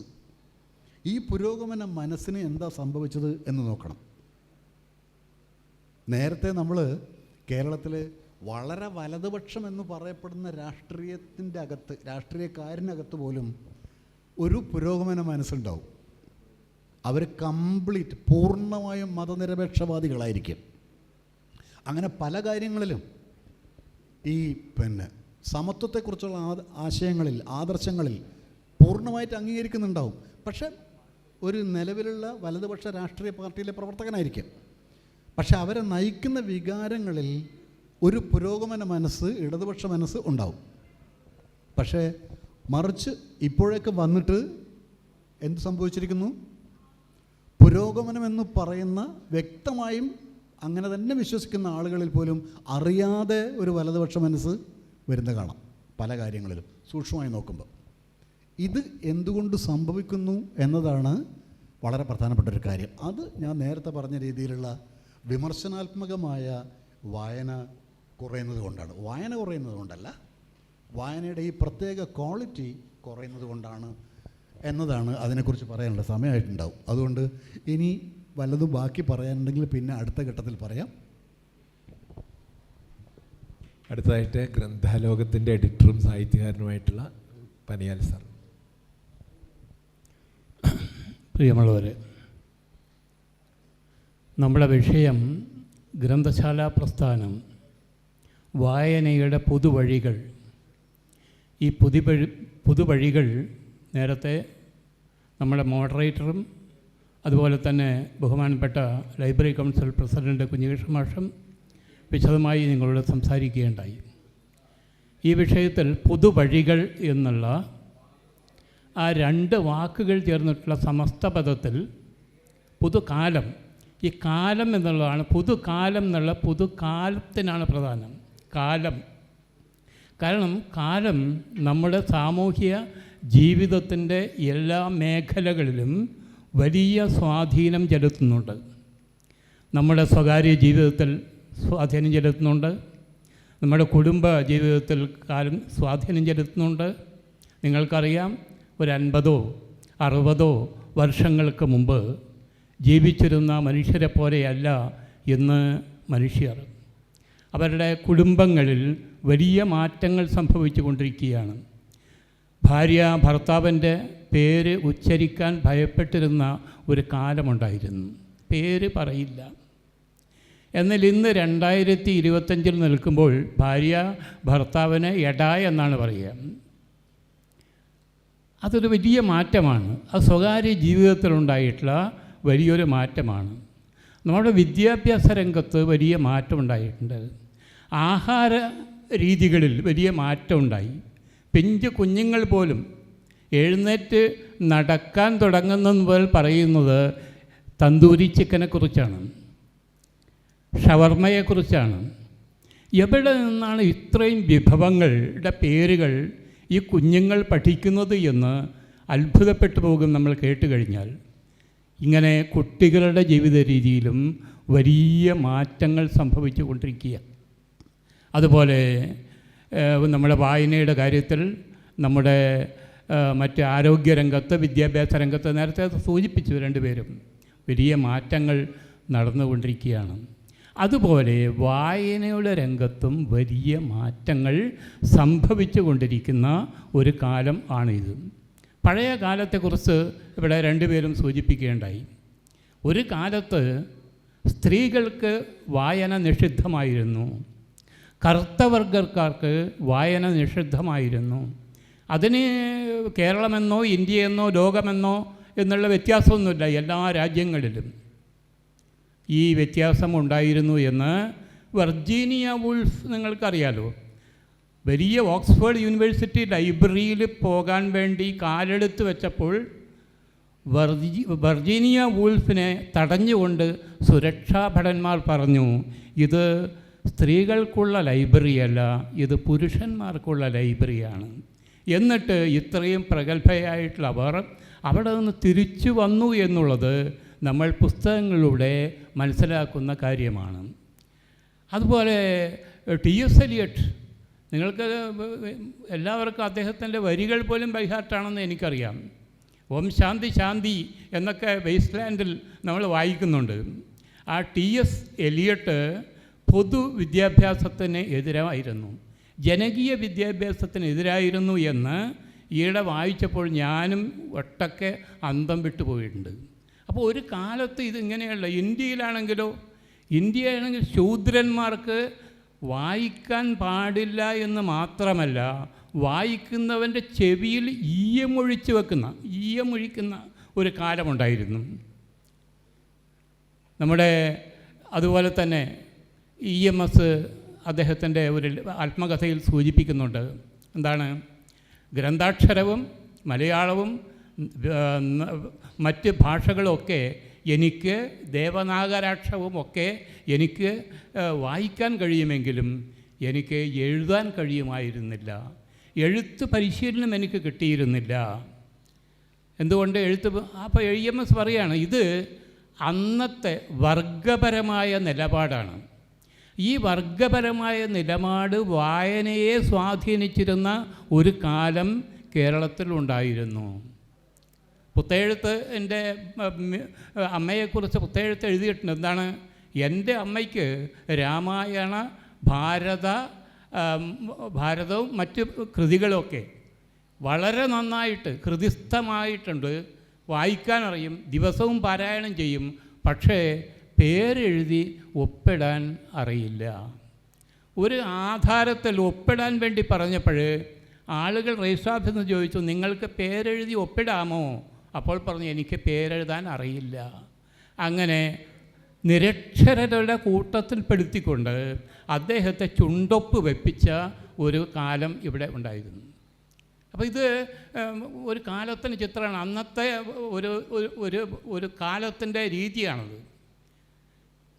കുറേ പതുക്കെ പോയി. ഇവിടെ നമ്മുടെ അധ്യക്ഷനും അതുപോലെ കുഞ്ഞേഷൻ മാഷും പറഞ്ഞു, ദിനേശ് BD കമ്പനികളിലുള്ള ആളുകളുടെ വായന, ഉറക്ക വായന. ഈ ഉറക്ക വായന ആരംഭിക്കുന്ന എപ്പോഴാണ്? 1866 ക്യൂബയിലാണ്. 1866 മാർച്ച് 7-ാം തീയതിയാണ് മാർട്ടിനസ് എന്ന് പറയുന്ന ഒരു നേതാവിൻ്റെ കീഴിൽ ഈ കമ്പനികളിൽ ഇത് ചെയ്യുന്നത്. ഒരു സിഗാർ കമ്പനിയിൽ ഉറക്ക വായന. ആ ഉറക്ക വായന അധികകാലം നീണ്ടുപോയില്ല. ഒരു 5-6 മാസം കഴിയുമ്പോൾ തന്നെ അവിടുത്തെ ക്യൂബയുടെ ഗവർണർ അത് നിർത്തിക്കൊണ്ടുള്ള ഓർഡർ പുറപ്പെടുവിച്ചു. വായന കൊണ്ടുണ്ടാവാൻ പോകുന്ന അപകടങ്ങൾ തിരിച്ചറിയുന്ന കാലമാണ്. അപ്പോൾ വായന അക്ഷരം നിഷേധിക്കുന്നതിനെതിരെയുള്ള ഒരു സമരത്തിൻ്റെ ഒരു പുതിയ രൂപമാണെന്ന് കണ്ടത്. നിഷേധിച്ചു. ഇവർ 1866 നിന്ന് ഈ തൊഴിലാളികൾ അമേരിക്കയിൽ പോയി. അമേരിക്കയിൽ പോയപ്പോൾ അവിടെ ഈ വായന നടത്തി, കൂട്ടവായന.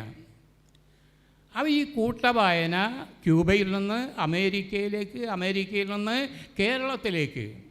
നമുക്ക് അത്ഭുതപ്പെട്ടു പോകും. നമ്മുടെ ദിനേശ് പീഡിയയിൽ അന്നിങ്ങനെ പിന്നെ രാഷ്ട്രങ്ങൾ തമ്മിലുള്ള വിനിമയമൊന്നും ഉണ്ടായിട്ടില്ല.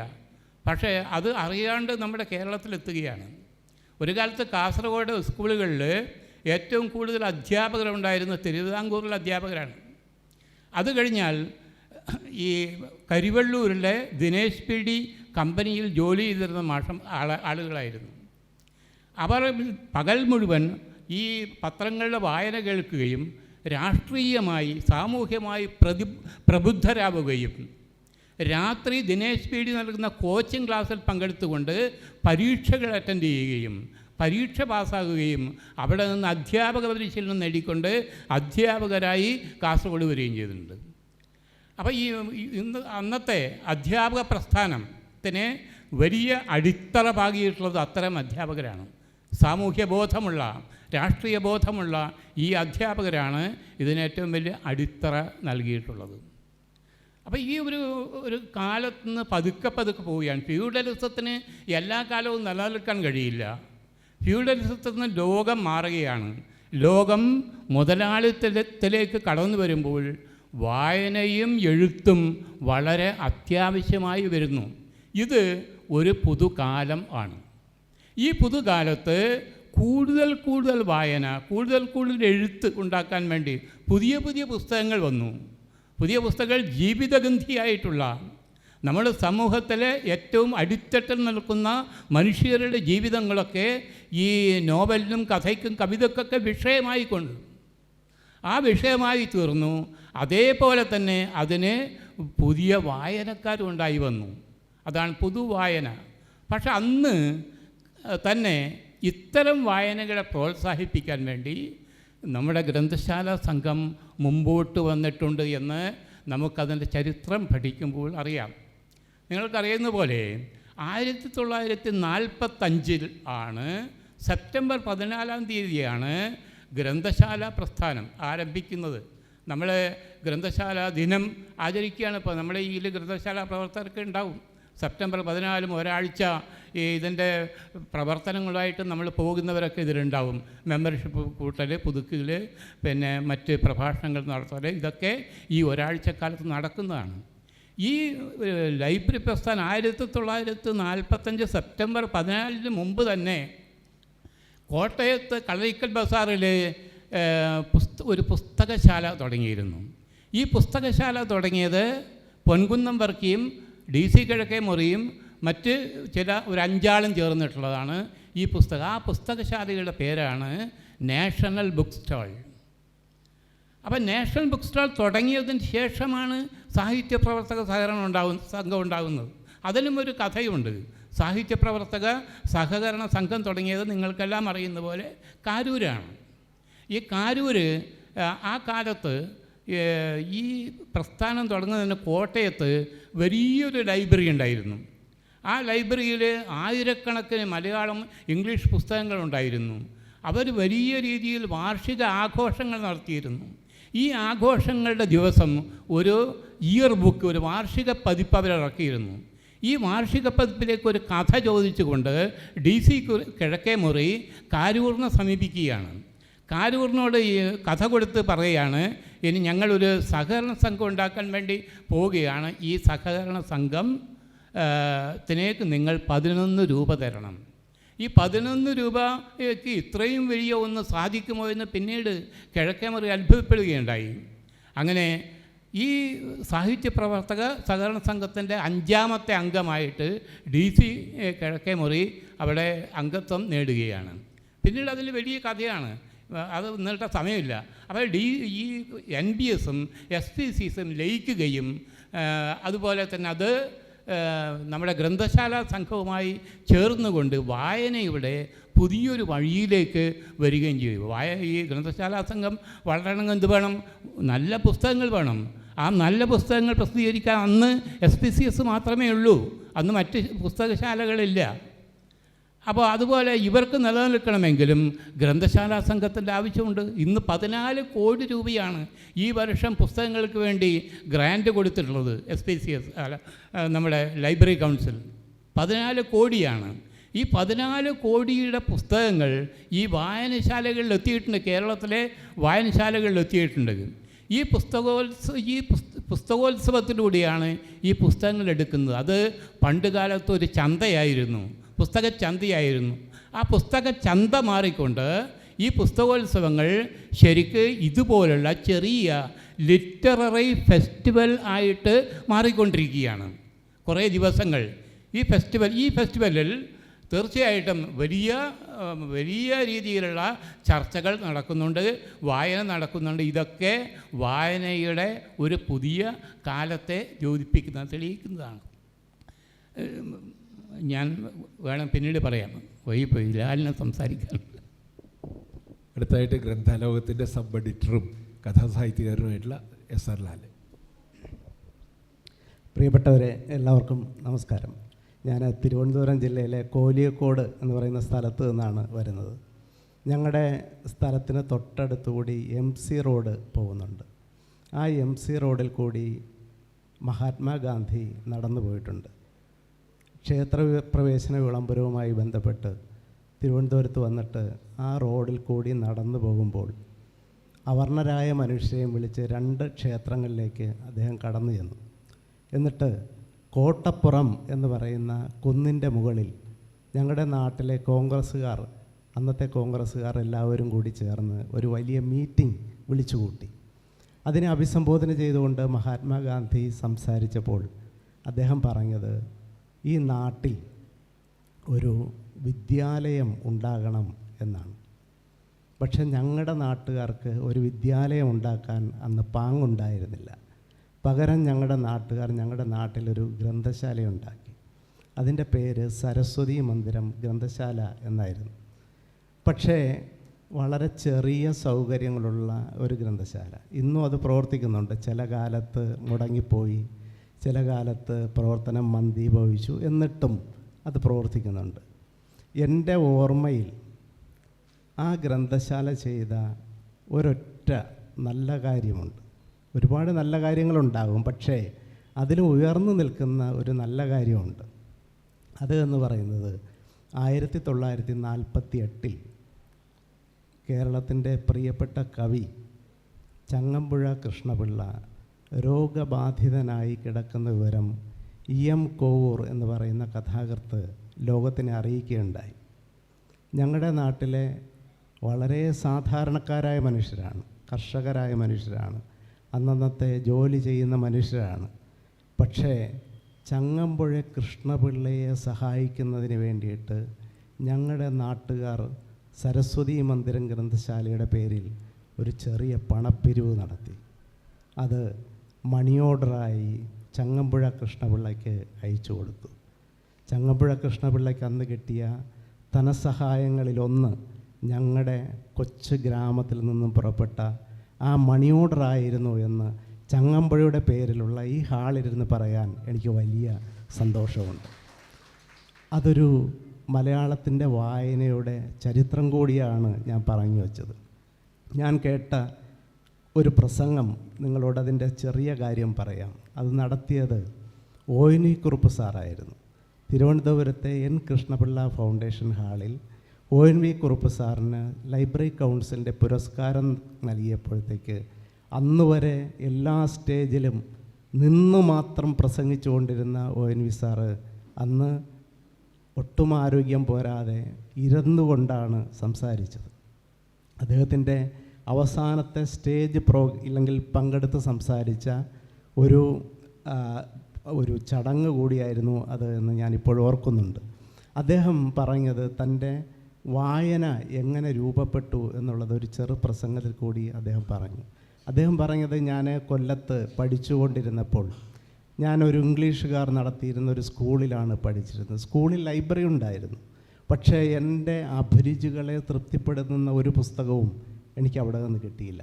എൻ്റെ അന്നത്തെ ഏറ്റവും വലിയൊരു ആഗ്രഹം എന്ന് പറയുന്നത് രമണൻ്റെ ഒരു കോപ്പി എനിക്ക് സ്വന്തമായി വേണം എന്നുള്ളതായിരുന്നു. ആ ആഗ്രഹത്തെ തൃപ്തിപ്പെടുത്തിയത് ഞങ്ങളുടെ നാട്ടിൽ നിന്ന് ഒരു പട്ടാളക്കാരൻ യുദ്ധരംഗത്ത് വെച്ച് മരിച്ച് അദ്ദേഹത്തിൻ്റെ ശവപ്പെട്ടി നാട്ടിലേക്ക് കൊണ്ടുവരുമ്പോഴത്തേക്ക് അദ്ദേഹത്തിൻ്റെ കൂടെ അദ്ദേഹത്തിൻ്റെ പ്രിയപ്പെട്ട വസ്തുക്കളും കൊണ്ടുവരുമായിരുന്നു. അതിൻ്റെ കൂട്ടത്തിൽ രമണൻ്റെ ഒരു കയ്യെഴുത്ത് പ്രതി ഉണ്ടായിരുന്നു. അതാണ് എനിക്ക് കിട്ടിയ എൻ്റെ സ്വന്തമായിട്ടുള്ള രമണൻ്റെ ആദ്യത്തെ കയ്യെഴുത്ത് പ്രതി. പക്ഷേ എൻ്റെ വായനയുടെ അഭിരുചികളെ തൃപ്തിപ്പെടുത്താനായിട്ട് എൻ്റെ നാട്ടിൽ 2 ഗ്രന്ഥശാലകളുണ്ടായി.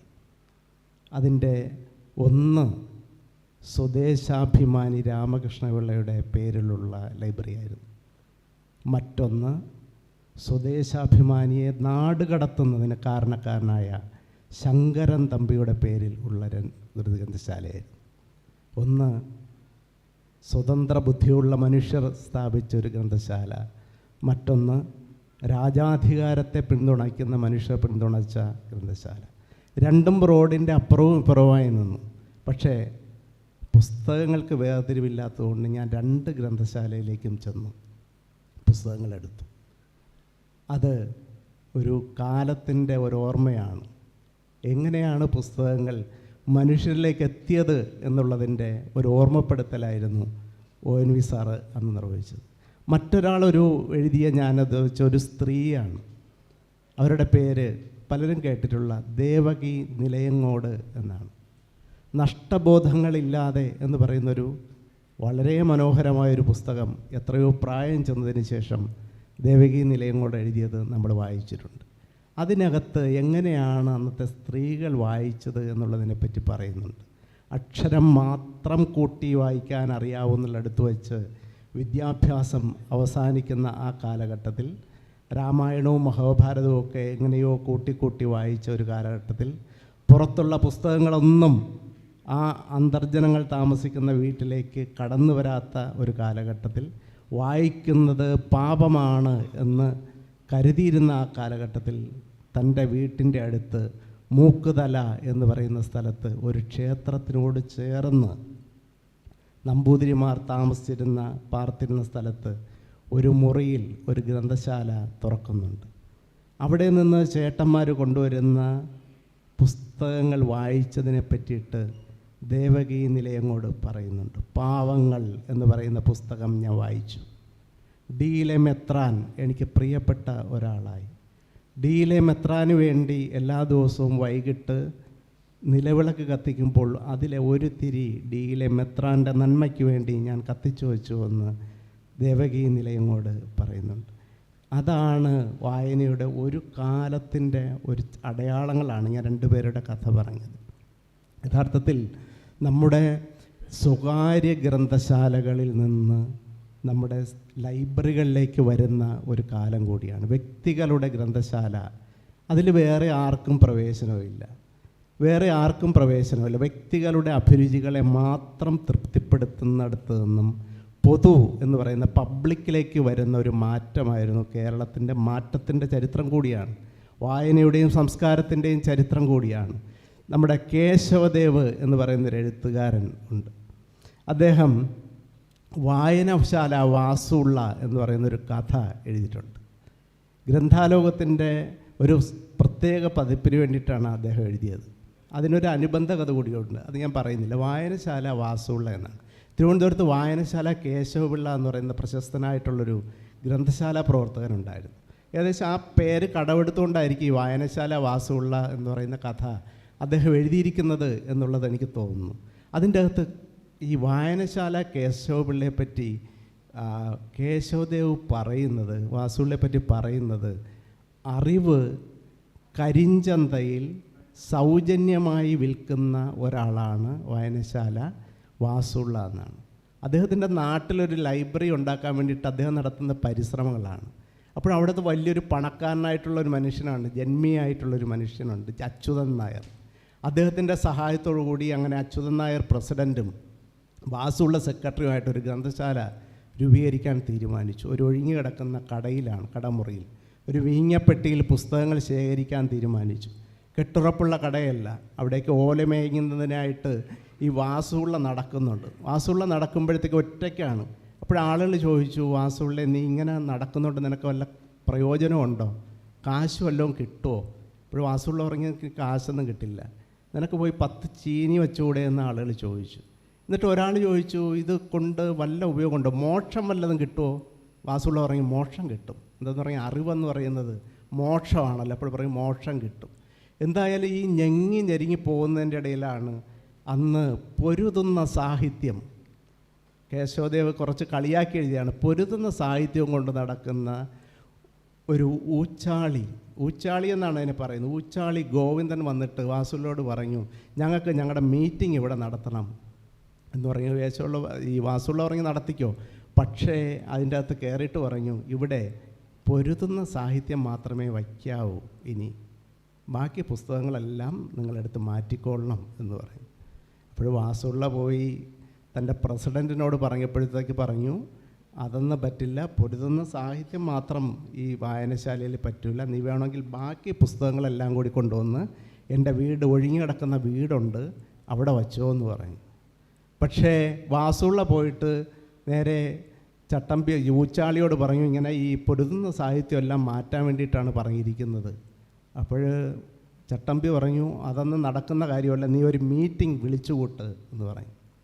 അങ്ങനെ ലൈബ്രറിയുടെ മീറ്റിംഗ് നാടിൻ്റെ വലിയൊരു ആഘോഷമായി മാറുകയാണ്. അയാൾ തന്നെ, വാസുള്ള തന്നെ ചോറിലൊക്കെ ഇതൊക്കെ എടുത്ത് ഒട്ടിച്ചു, ഇന്ന സമയത്ത് ഇത് നടക്കുകയാണ് എന്നൊക്കെ പറഞ്ഞിട്ട് അങ്ങനെ വലിയ വാഗ്വാദമായി ഒടുവിൽ വാസുള്ള തന്നെ സെക്രട്ടറിയായി തിരഞ്ഞെടുത്തു. അപ്പോഴേക്കും വാസുള്ള എണീറ്റിട്ട് ഒരു ചെറിയ പ്രസംഗം നടത്തുന്നുണ്ട്.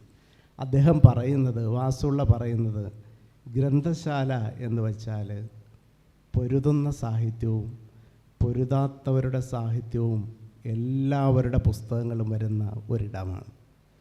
ഇതൊരു പബ്ലിക് ലൈബ്രറിയാണ്. എല്ലാ ആശയങ്ങൾക്കും കടന്നു വരാൻ പറ്റുന്ന ഒരിടമായിരിക്കണം നമ്മുടെ ഗ്രന്ഥശാല. ആ ഗ്രന്ഥശാലയ്ക്ക് എന്താണ്, വിവേക ചന്ദ്രോദയം എന്ന് പറഞ്ഞിട്ടുള്ളൊരു പേരിലാണ് ആ ലൈബ്രറി തുടങ്ങുന്നത്.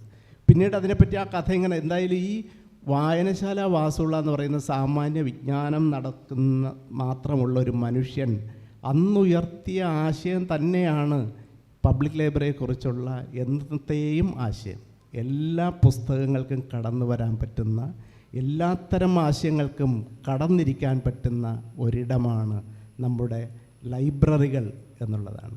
ആ ലൈബ്രറിയാണ് പുതിയ കാലത്തെ അതിജീവിക്കാനായി ഒരുപക്ഷെ ഇവിടെ നടന്ന പ്രധാന ചർച്ചകളൊക്കെ നടന്നുകൊണ്ടേയിരിക്കുന്നത്.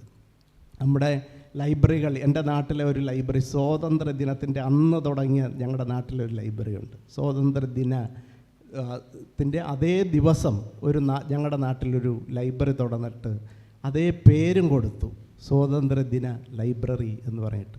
അങ്ങനെയുള്ള ചരിത്രത്തോടൊപ്പം സഞ്ചരിച്ച ലൈബ്രറികളാണ് കേരളത്തിലെ ലൈബ്രറികൾ. മറ്റൊന്നിടത്തുമില്ലാത്ത സവിശേഷതകൾ ഉള്ള ലൈബ്രറികൾ. അവിടേക്ക് നമ്മുടെ പുസ്തകത്തിൻ്റെ പുതിയ കാലം, വായനയുടെ പുതിയ കാലം, അതിനോടൊപ്പം സഞ്ചരിക്കാൻ പറ്റുമോ എന്നുള്ളതാണ് നമ്മൾ ആശങ്കപ്പെടുന്നത്. എന്തായാലും ഈ പല ലൈബ്രറികളുടെയും ചിലപ്പോഴൊക്കെ ഭാഗമായി നിൽക്കാറുള്ള എനിക്ക് അതിനെപ്പറ്റി വലിയ ആശങ്കകളില്ല.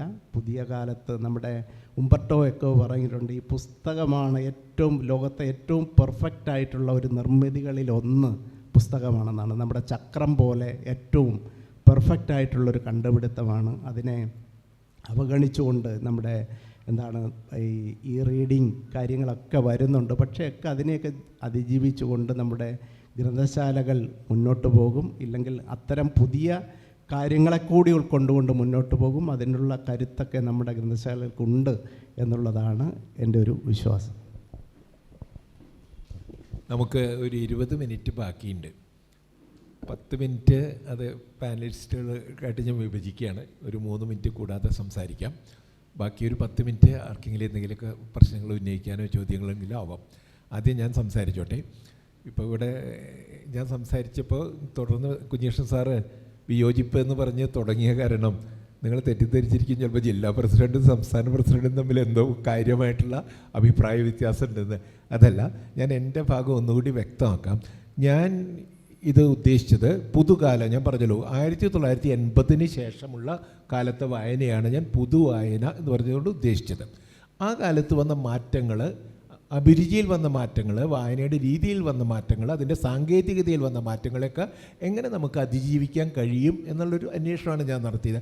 തികച്ചും എൻ്റെ വ്യക്തിപരമായ അനുഭവത്തിൻ്റെ വെളിച്ചത്തിൽ, അത് യാഥാർത്ഥ്യബോധത്തോടു കൂടി, അല്ലാതെ മറ്റു ആശയങ്ങളിലേക്കൊന്നും ഞാൻ പോയില്ല. അതുപോലെ തന്നെ കുഞ്ഞേഷ് സാറ് പറഞ്ഞ പോലെ 20-ാം നൂറ്റാണ്ട് തുടക്കത്തിൽ ഇതൊക്കെ നിഷേധിക്കപ്പെട്ടിരുന്ന ആളുകൾക്ക് ഇതെല്ലാം നൽകിയത് ഇവിടുത്തെ പുരോഗമന പ്രസ്ഥാനവും ഗ്രന്ഥശാല പ്രസ്ഥാനമൊക്കെ ഞാൻ ഓടിച്ച് പറയുകയുണ്ടായി.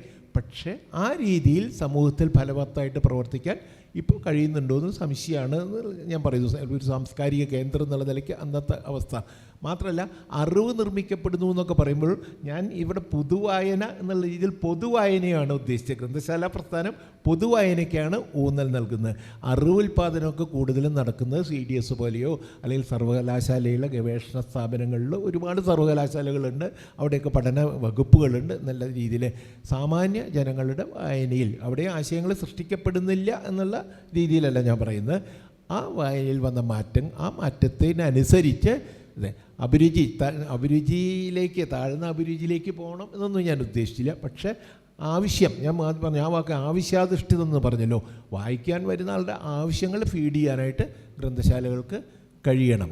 അങ്ങനെ ആൾക്കാരങ്ങോട്ട് വരുള്ളൂ. അവരുടെ ആവശ്യങ്ങൾ, അവരുടെ അഭിരുചി ഉയർത്താനുള്ള ശ്രമമാവാം. പക്ഷേ പണ്ടത്തെ പോലെയുള്ള ആളുകളല്ല. ഇന്ന് ആളുകളൊക്കെ നമ്മൾ 100% സാക്ഷരത നേടിയിട്ട് 30 വർഷം കഴിഞ്ഞു. ഇനിയിപ്പോൾ ഗ്രന്ഥശാലകൾ വിചാരിച്ച് അവരെ പഠിപ്പിക്കാനൊന്നും കഴിയുന്നുള്ള ഇതെനിക്ക് തോന്നുന്നില്ല. ആളുകളൊക്കെ കുറേ കൂടി ബോധവാന്മാരൊക്കെയാണ്. അപ്പോൾ ആ രീതിയിൽ ഉള്ള ഒരു സമീപനം, കാലത്തിൻ്റെ, ഞാൻ മുമ്പ് പറഞ്ഞ സാങ്കേതികയിൽ വരുന്ന മാറ്റം, വായനയുടെ രീതികളിൽ വരുന്ന മാറ്റത്തിനൊക്കെ അനുസരിച്ച് ഉള്ള ഒരു സമീപനം എടുത്താൽ തീർച്ചയായിട്ടും വായനയ്ക്ക് ഭാവിയില്ലെന്നൊന്നും ഞാൻ പറഞ്ഞില്ല. വായനയിലൂടെ മനുഷ്യൻ ജീവിക്കാമല്ലോ. വായനയുടെ രീതികൾ മാറുന്നു എന്ന് ഞാൻ പറഞ്ഞുള്ളൂ. വായന തന്നെയാണ് മനുഷ്യനെ ഒരു സാംസ്കാരിക ജീവി, മറ്റ് മൃഗങ്ങളിൽ നിന്നും മനുഷ്യനെ വ്യത്യസ്തമാക്കുന്ന തീർച്ചയായിട്ടും അതിൽ ഏറ്റവും വലിയൊരു പ്രധാന ഉപാധി വായന തന്നെയാണ്. 3 മിനിറ്റ് ആയി തോന്നുന്നു.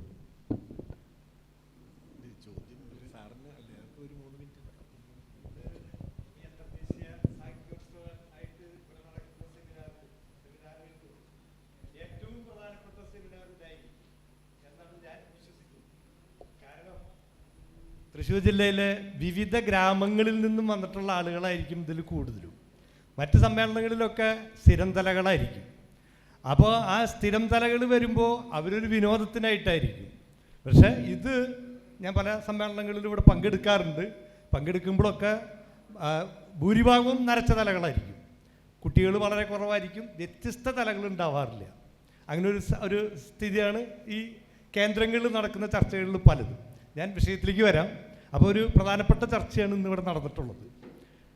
നമ്മളുടെ പാഠ്യപദ്ധതി പരിഷ്കരണവും പരീക്ഷയും വായനയെ വല്ലാതെ ദോഷം ചെയ്യുന്നുണ്ട്. ഇപ്പോൾ 9 വായനാശൻ്റെ ഒരു കവിതയുണ്ട്, തൊട്ടുകൂടാത്ത ഉണ്ടാകുന്നത് ദാഹിക്കുന്നു പൈനീർ വാസര എന്നുള്ളതൊക്കെ ആ കവിത ഞാൻ 9 പഠിക്കുന്ന 2-3 കുട്ടികളോട് ചോദിച്ചപ്പോൾ പറയണത് കവിത പഠിക്കണമെന്നില്ല, ആശയം മാത്രം മനസ്സിലാക്കിയാൽ മതി എന്നാണ്. അതുപോലെ 1/3 ക്വസ്റ്റ്യൻ. അപ്പോൾ ഇത്തരത്തിലുള്ള പാഠ്യ പദ്ധതികളും ഒരു കാര്യം കൂടി സൂചിപ്പിച്ച് ഞാൻ നിർത്താം. കഴിഞ്ഞ പാഠ്യപദ്ധതി ചർച്ചയിൽ ഞാൻ 3 തലത്തിൽ പങ്കെടുത്തതാണ്. അപ്പോൾ പുസ്തകങ്ങളൊന്ന് പരിശോധിച്ചു, വെറുതെ 1 തൊട്ട് 10 വരെ ഉള്ളത്.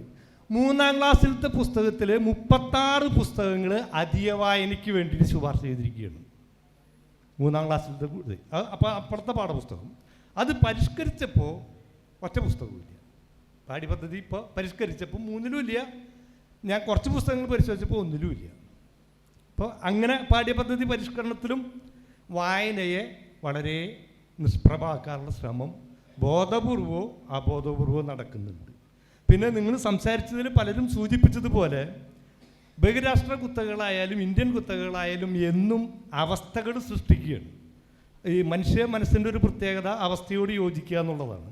അപ്പോൾ ഇത്തരത്തിൽ കൂടെ നമ്മുടെ പരീക്ഷാ സമ്പ്രദായവും ഒരു തരം അവസ്ഥ സൃഷ്ടിക്കുകയാണ്. ആ അവസ്ഥ സൃഷ്ടിക്കുന്നത് മനുഷ്യനെ ചിന്തിപ്പിക്കാതിരിക്കാൻ വേണ്ടിയിട്ടാണ്. അത് നല്ല രീതിയിൽ നടക്കുന്നുണ്ട്. അപ്പോൾ അതിനെയും കൂടി അതിജീവിക്കാൻ വേണ്ടി ഗ്രന്ഥശാല സംഘം പ്രത്യേകമായിട്ട് ഇടപെടണം. അതുപോലെ ഇതിൽ ബന്ധപ്പെട്ട ആളുകളും ഇടപെടണമെന്നാണ് എനിക്ക് ആവശ്യപ്പെടുന്നത്.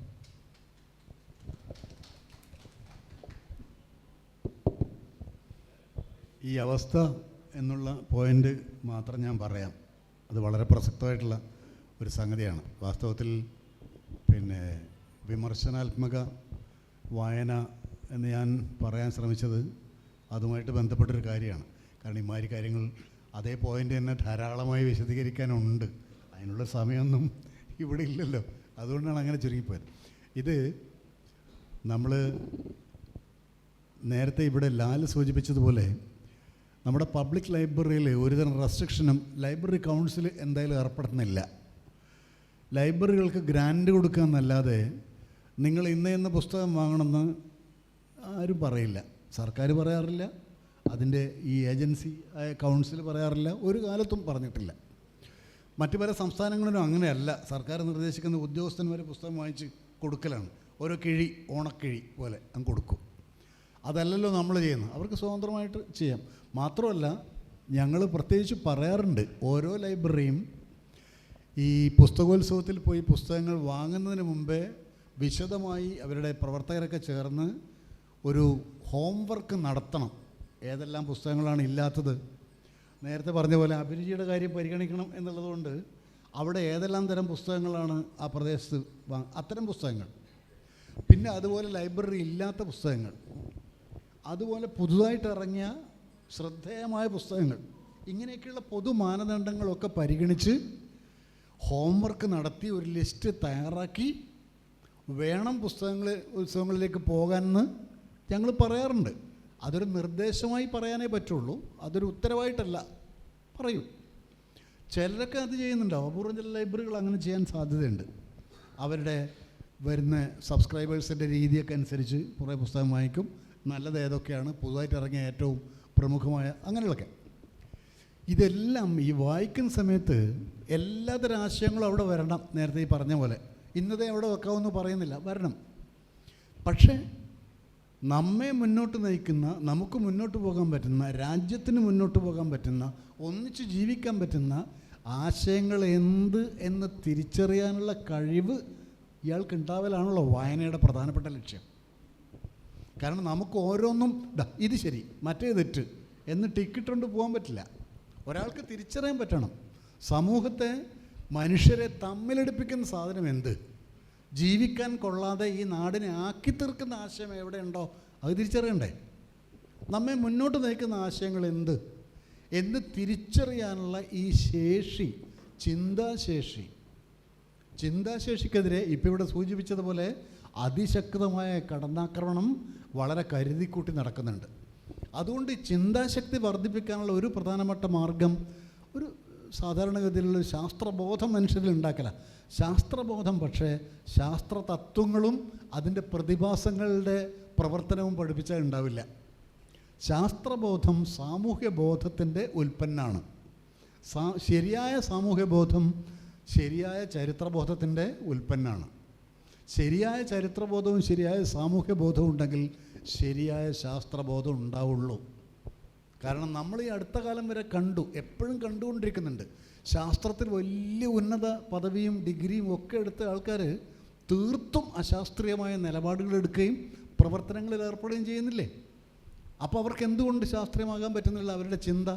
അവരുടെ ചിന്ത ശാസ്ത്രീയമായിട്ട് വരണമെങ്കിൽ സാമൂഹ്യശാസ്ത്രം, മനുഷ്യൻ എങ്ങനെ ഇവിടെ എത്തിയെന്ന് അറിയുന്ന സാമൂഹ്യശാസ്ത്ര സിദ്ധാന്തങ്ങൾ, അറിവ് അവർക്കുണ്ടാവണം. അത് എല്ലാ പ്രശ്നത്തെയും എല്ലാ പ്രതിഭാസത്തെയും ചരിത്രവൽക്കരിക്കുക എന്നതാണ്. ഒന്നും ശൂന്യതയെന്ന് വരുന്നതല്ല, ഏതെങ്കിലും ഒരു മഹാൻ്റെ തലയെന്ന് മാത്രം വരുന്നതല്ല. ഒരു മഹാൻ അത് പറയുന്നുണ്ടെങ്കിൽ എന്തുകൊണ്ട് ആ പ്രത്യേക ഘട്ടത്തിൽ അത് പറഞ്ഞു എന്നത് വളരെ പ്രധാനമാണ്. ബുദ്ധൻ ഒരു പ്രത്യേക ഘട്ടത്തിൽ അഹിംസ പറഞ്ഞത് എന്തുകൊണ്ടാണ് എന്നതിന് ഉത്തരം നമ്മുടെ കയ്യിലുണ്ടിപ്പോൾ. ഇത് പക്ഷെ വളരെ കാലം, ഞാൻ ചരിത്ര ഐച്ഛിക വിഷയമെടുത്ത് പഠിച്ച ആളാണ്. ബുദ്ധന് ഇത് തോന്നിയത് ഏത് സാഹചര്യത്തിലാണ് എന്ന് കുറേ കാലത്തേക്ക് അറിയില്ലായിരുന്നു. അപ്പോൾ അതറിയണം. ഓരോ പ്രതിഭാസത്തിൻ്റെയും ഒരാശയത്തിൻ്റെ തന്നെ ചരിത്രം എന്ത്, അതേത് സാഹചര്യത്തിലുണ്ടായി എന്നൊക്കെ മനസ്സിലാക്കാനുള്ള ശേഷി ഉണ്ടാവുകയാണ് വായനയുടെ ഏറ്റവും പ്രധാനപ്പെട്ട ലക്ഷ്യം. അതുണ്ടായി കഴിഞ്ഞാൽ നെല്ലും പതിരും കാര്യങ്ങളൊക്കെ എളുപ്പം തിരിച്ചറിയാം.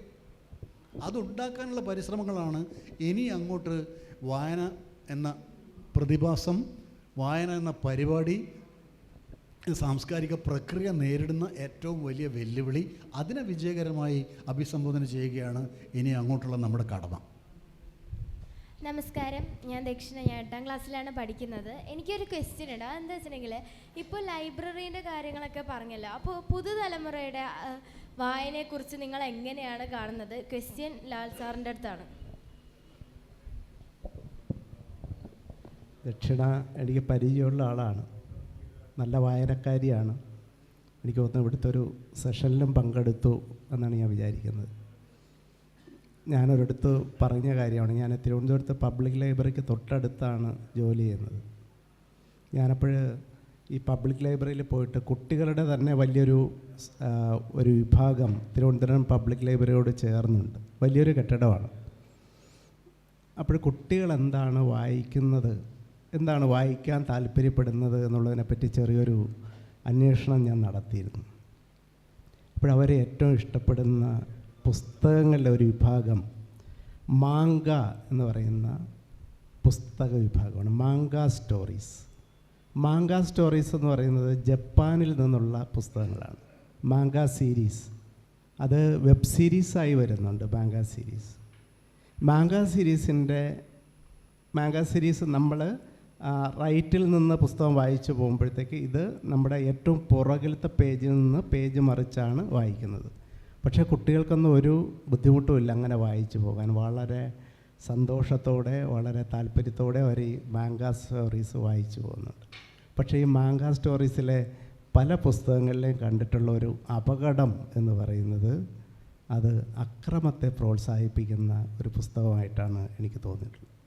അക്രമം, വലിയ തരത്തിലുള്ള യുദ്ധങ്ങൾ, ഒരു ക്ലാസ് റൂമിനകത്തേക്ക് വലിയൊരു സ്വത്വം, ഒരു ഭീകരജീവി കടന്നു വരുന്നു.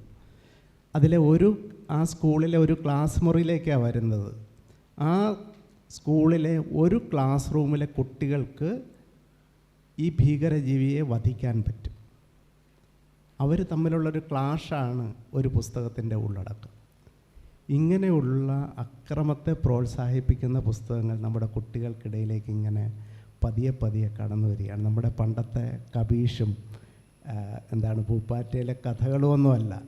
പക്ഷേ അത് വലിയൊരു അപകടമാണെന്നല്ല, പക്ഷെ അവരിഷ്ടപ്പെടുന്നത് അത്തരം പുസ്തകങ്ങളാണെന്നുള്ളതാണ്. നമുക്ക് പകരം നല്ല പുസ്തകങ്ങൾ കൊടുക്കാനും പറ്റുന്നില്ല. ആ പുസ്തകങ്ങളെ ഞങ്ങളുടെ ഓഫീസിൻ്റെ തൊട്ട് മുമ്പിൽ ഇങ്ങനെ പുസ്തകത്തണ്ണുണ്ട്, സെക്കൻഡ് സെയിൽ പുസ്തകങ്ങൾ. അവിടെ വന്നിട്ടും കുട്ടികൾ ചോദിക്കുന്നത് ഇത്തരം പുസ്തകങ്ങൾ, മാങ്ക സ്റ്റോറീസ് പോലുള്ള പുസ്തകങ്ങൾ. അതാണ് സത്യത്തിൽ നമ്മൾ എന്തൊക്കെ ഒളിച്ചു വെച്ചാലും പുതിയ തലമുറ വായിച്ചു കൊണ്ടിരിക്കുന്ന പുസ്തകങ്ങൾ എന്നുള്ളത് നമ്മൾ തിരിച്ചറിയേണ്ടിയിരിക്കുന്നു. അതിൻ്റെ പ്രതിവിധി എനിക്ക് പെട്ടെന്ന് പറയാനും പറ്റുന്നില്ല.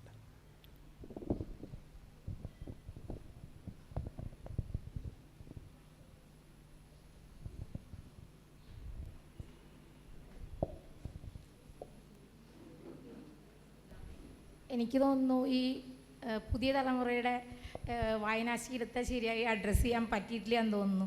ഞങ്ങൾ വായനശാല പ്രസ്ഥാനമായിട്ട് പ്രവർത്തിക്കുന്ന ഒരാളാണ്.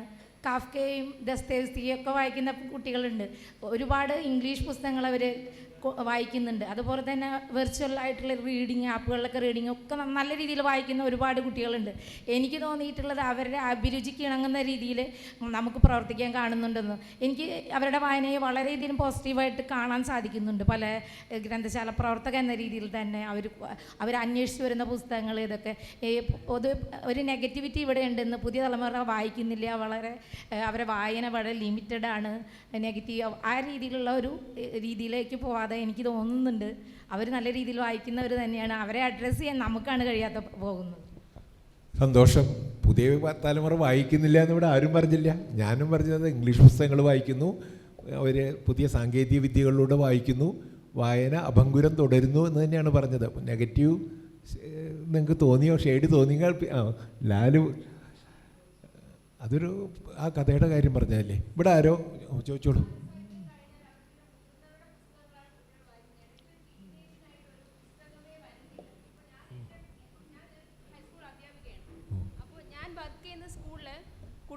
പുസ്തകം നന്നായിട്ട് വായിക്കുന്നുണ്ട്. അവർക്ക് വെള്ളിയാഴ്ചകളിൽ എല്ലാ വെള്ളിയാഴ്ചകളിലും പുസ്തകം കൊടുക്കുന്നുണ്ട്, നന്നായിട്ട് വായിക്കുന്നുണ്ട്. ഞാൻ 10ാം ക്ലാസ്സുകാരുടെ കയ്യിൽ കണ്ട പുസ്തകം എന്ന് പറയുന്നത് അവർ സ്കൂൾ ലൈബ്രറിയിൽ നിന്നല്ല, പുറത്തുനിന്ന് വായിച്ചതാണ്. ഫുള്ളി റൊമാൻസാണ്. റൊമാൻസിനപ്പുറം അറിയാമല്ലോ, അവർ ആ ഒരു 14-15 വയസ്സിൽ റൊമാൻസിലൂടെ മാത്രമല്ല കടന്നു പോകുന്നത് ആ പുസ്തകം. അപ്പോൾ ആ ടീനേജിന് ഉൾക്കൊള്ളാൻ പറ്റാത്ത തരം വിഷയമാണ് അവർ ഈ ഒരു പ്രായത്തിൽ വായിച്ചു പോകുന്നത്. ടീനേജിനായിട്ടൊരു സാഹിത്യശാഖ ഇല്ല. ബാലസാഹിത്യം കഴിഞ്ഞ നേരെ മുതിർന്നവരിലോട്ട് പോകുന്നത്. സമ്മതിച്ചു. അത് ഇവിടെ നമുക്ക് പരിഹാരം കണ്ടത് ഗ്രന്ഥശാലകൾക്ക് പരിഹാരം കാണാൻ പറ്റിയൊരു വിഷയമല്ല. പ്രസാധകരും എഴുത്തുകാരൊക്കെയാണ്. എനിക്ക് തോന്നുന്നു വിദേശ ഭാഷകളിൽ അങ്ങനെ ആ ഏജ് ഗ്രൂപ്പിനുള്ള പുസ്തകങ്ങളുണ്ട്. മലയാളത്തിൽ അത് കുറവാണ്. അല്ല, കുമാരന്മാരുടെ പ്രശ്നങ്ങൾ PM മാത്യു എഴുതിയത് മറ്റേ ഉണ്ടാവുള്ളൂ. കുട്ടികളുടെ വായന മരിക്കുന്നു, വായന ഇല്ലാന്നൊരു മുറവിളി ഉയർന്നു വരുന്നുണ്ട്. പക്ഷെ വായിക്കുന്നവരെ കാണുന്നുമില്ല, വായിക്കുന്നവർക്ക് ആവശ്യമായ സംഗതികൾ കൊടുക്കാൻ സാഹിത്യത്തിന് കഴിയുന്നുമില്ല. അപ്പോൾ ഇതിനപ്പുറം ഗ്രന്ഥശാല ഒന്ന് ചർച്ച ചെയ്യേണ്ടിയിരിക്കുന്നു. ഈ ഒരു വിഭാഗത്തിലെ കുട്ടികൾ എന്ന് വെച്ചാൽ ബാലസാഹിത്യം വായിച്ചു കഴിഞ്ഞാൽ അവരെവിടെയാണ് എത്തിച്ചേരുന്നത് എന്നുള്ളത് ഒന്ന് ചർച്ച ചെയ്യേണ്ടിയിരിക്കുന്നു. വായനയെ പ്രോത്സാഹിപ്പിക്കാനായിട്ടും ഈ ടീനേജേഴ്സിനൊക്കെ ആയിട്ട് പല പദ്ധതികളും ലൈബ്രറി കൗൺസിൽ ആവിഷ്കരിച്ച് നടപ്പിലാക്കി വരുന്നുണ്ട്. അത് വേണ്ടത്ര ഫലവത്താവുന്നില്ലെങ്കിൽ നമുക്ക് അത് ആലോചിക്കാം.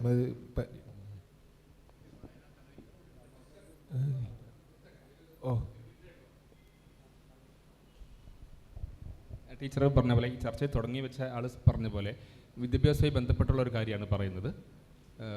സാറൊക്കെ നേരത്തെ പറഞ്ഞതിൻ്റെ അന്തഃപുരത്തിൽ നിന്ന് വന്നവർക്ക് വായിക്കാൻ എഴുതാൻ അറിയാത്തൊരവസ്ഥയുണ്ടായിരുന്നു. ഇന്ന് നമ്മുടെ പ്രൈമറി സ്കൂളുകളിൽ ഞാൻ അധ്യാപകനാണ്. പ്രൈമറി സ്കൂളിൽ പഠിപ്പിക്കുന്ന ഇപ്പം പുതുതായിട്ട് നിയമനം കിട്ടുന്ന KB സ്കൂളുകളിലൊക്കെ പഠിച്ചു വന്നിട്ട് മലയാളം എന്ന് എഴുതാനോ വായിക്കാനോ അവർക്ക് ചെറിയ ക്ലാസ്സുകളിൽ കിട്ടുന്നേ ഇല്ല.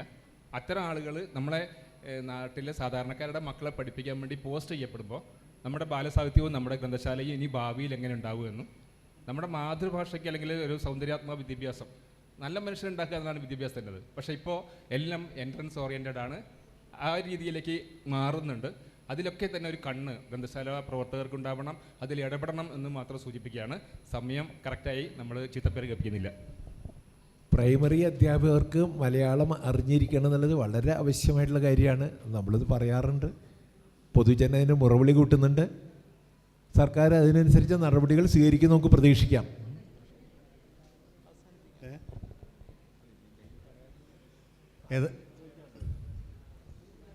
സമയമില്ലാത്തതുകൊണ്ടായിരിക്കും പലരും ചോദിക്കാത്തത്. ഇത് ടീച്ചർ ഉയർത്തിയ പ്രശ്നം ശരിക്കും വളരെ പ്രധാനപ്പെട്ട ഒരു സംഗതിയാണ്. ഞങ്ങൾ ഗ്രന്ഥശാല പ്രസ്ഥാനം വാസ്തവത്തിൽ സ്കൂളുകളുമായിട്ടുള്ള ഈ ബന്ധം എങ്ങനെ ശക്തിപ്പെടുത്താം എന്നതിനെക്കുറിച്ച് കാര്യമായിട്ട് ആലോചിച്ച് പല പ്രവർത്തനങ്ങളൊക്കെ, അത് പലപ്പോഴും ചെറിയ കുട്ടികളെ അഡ്രസ് ചെയ്തിട്ടാണ് ഇത് വിജയകരമായിട്ടുള്ളത്. പുസ്തകം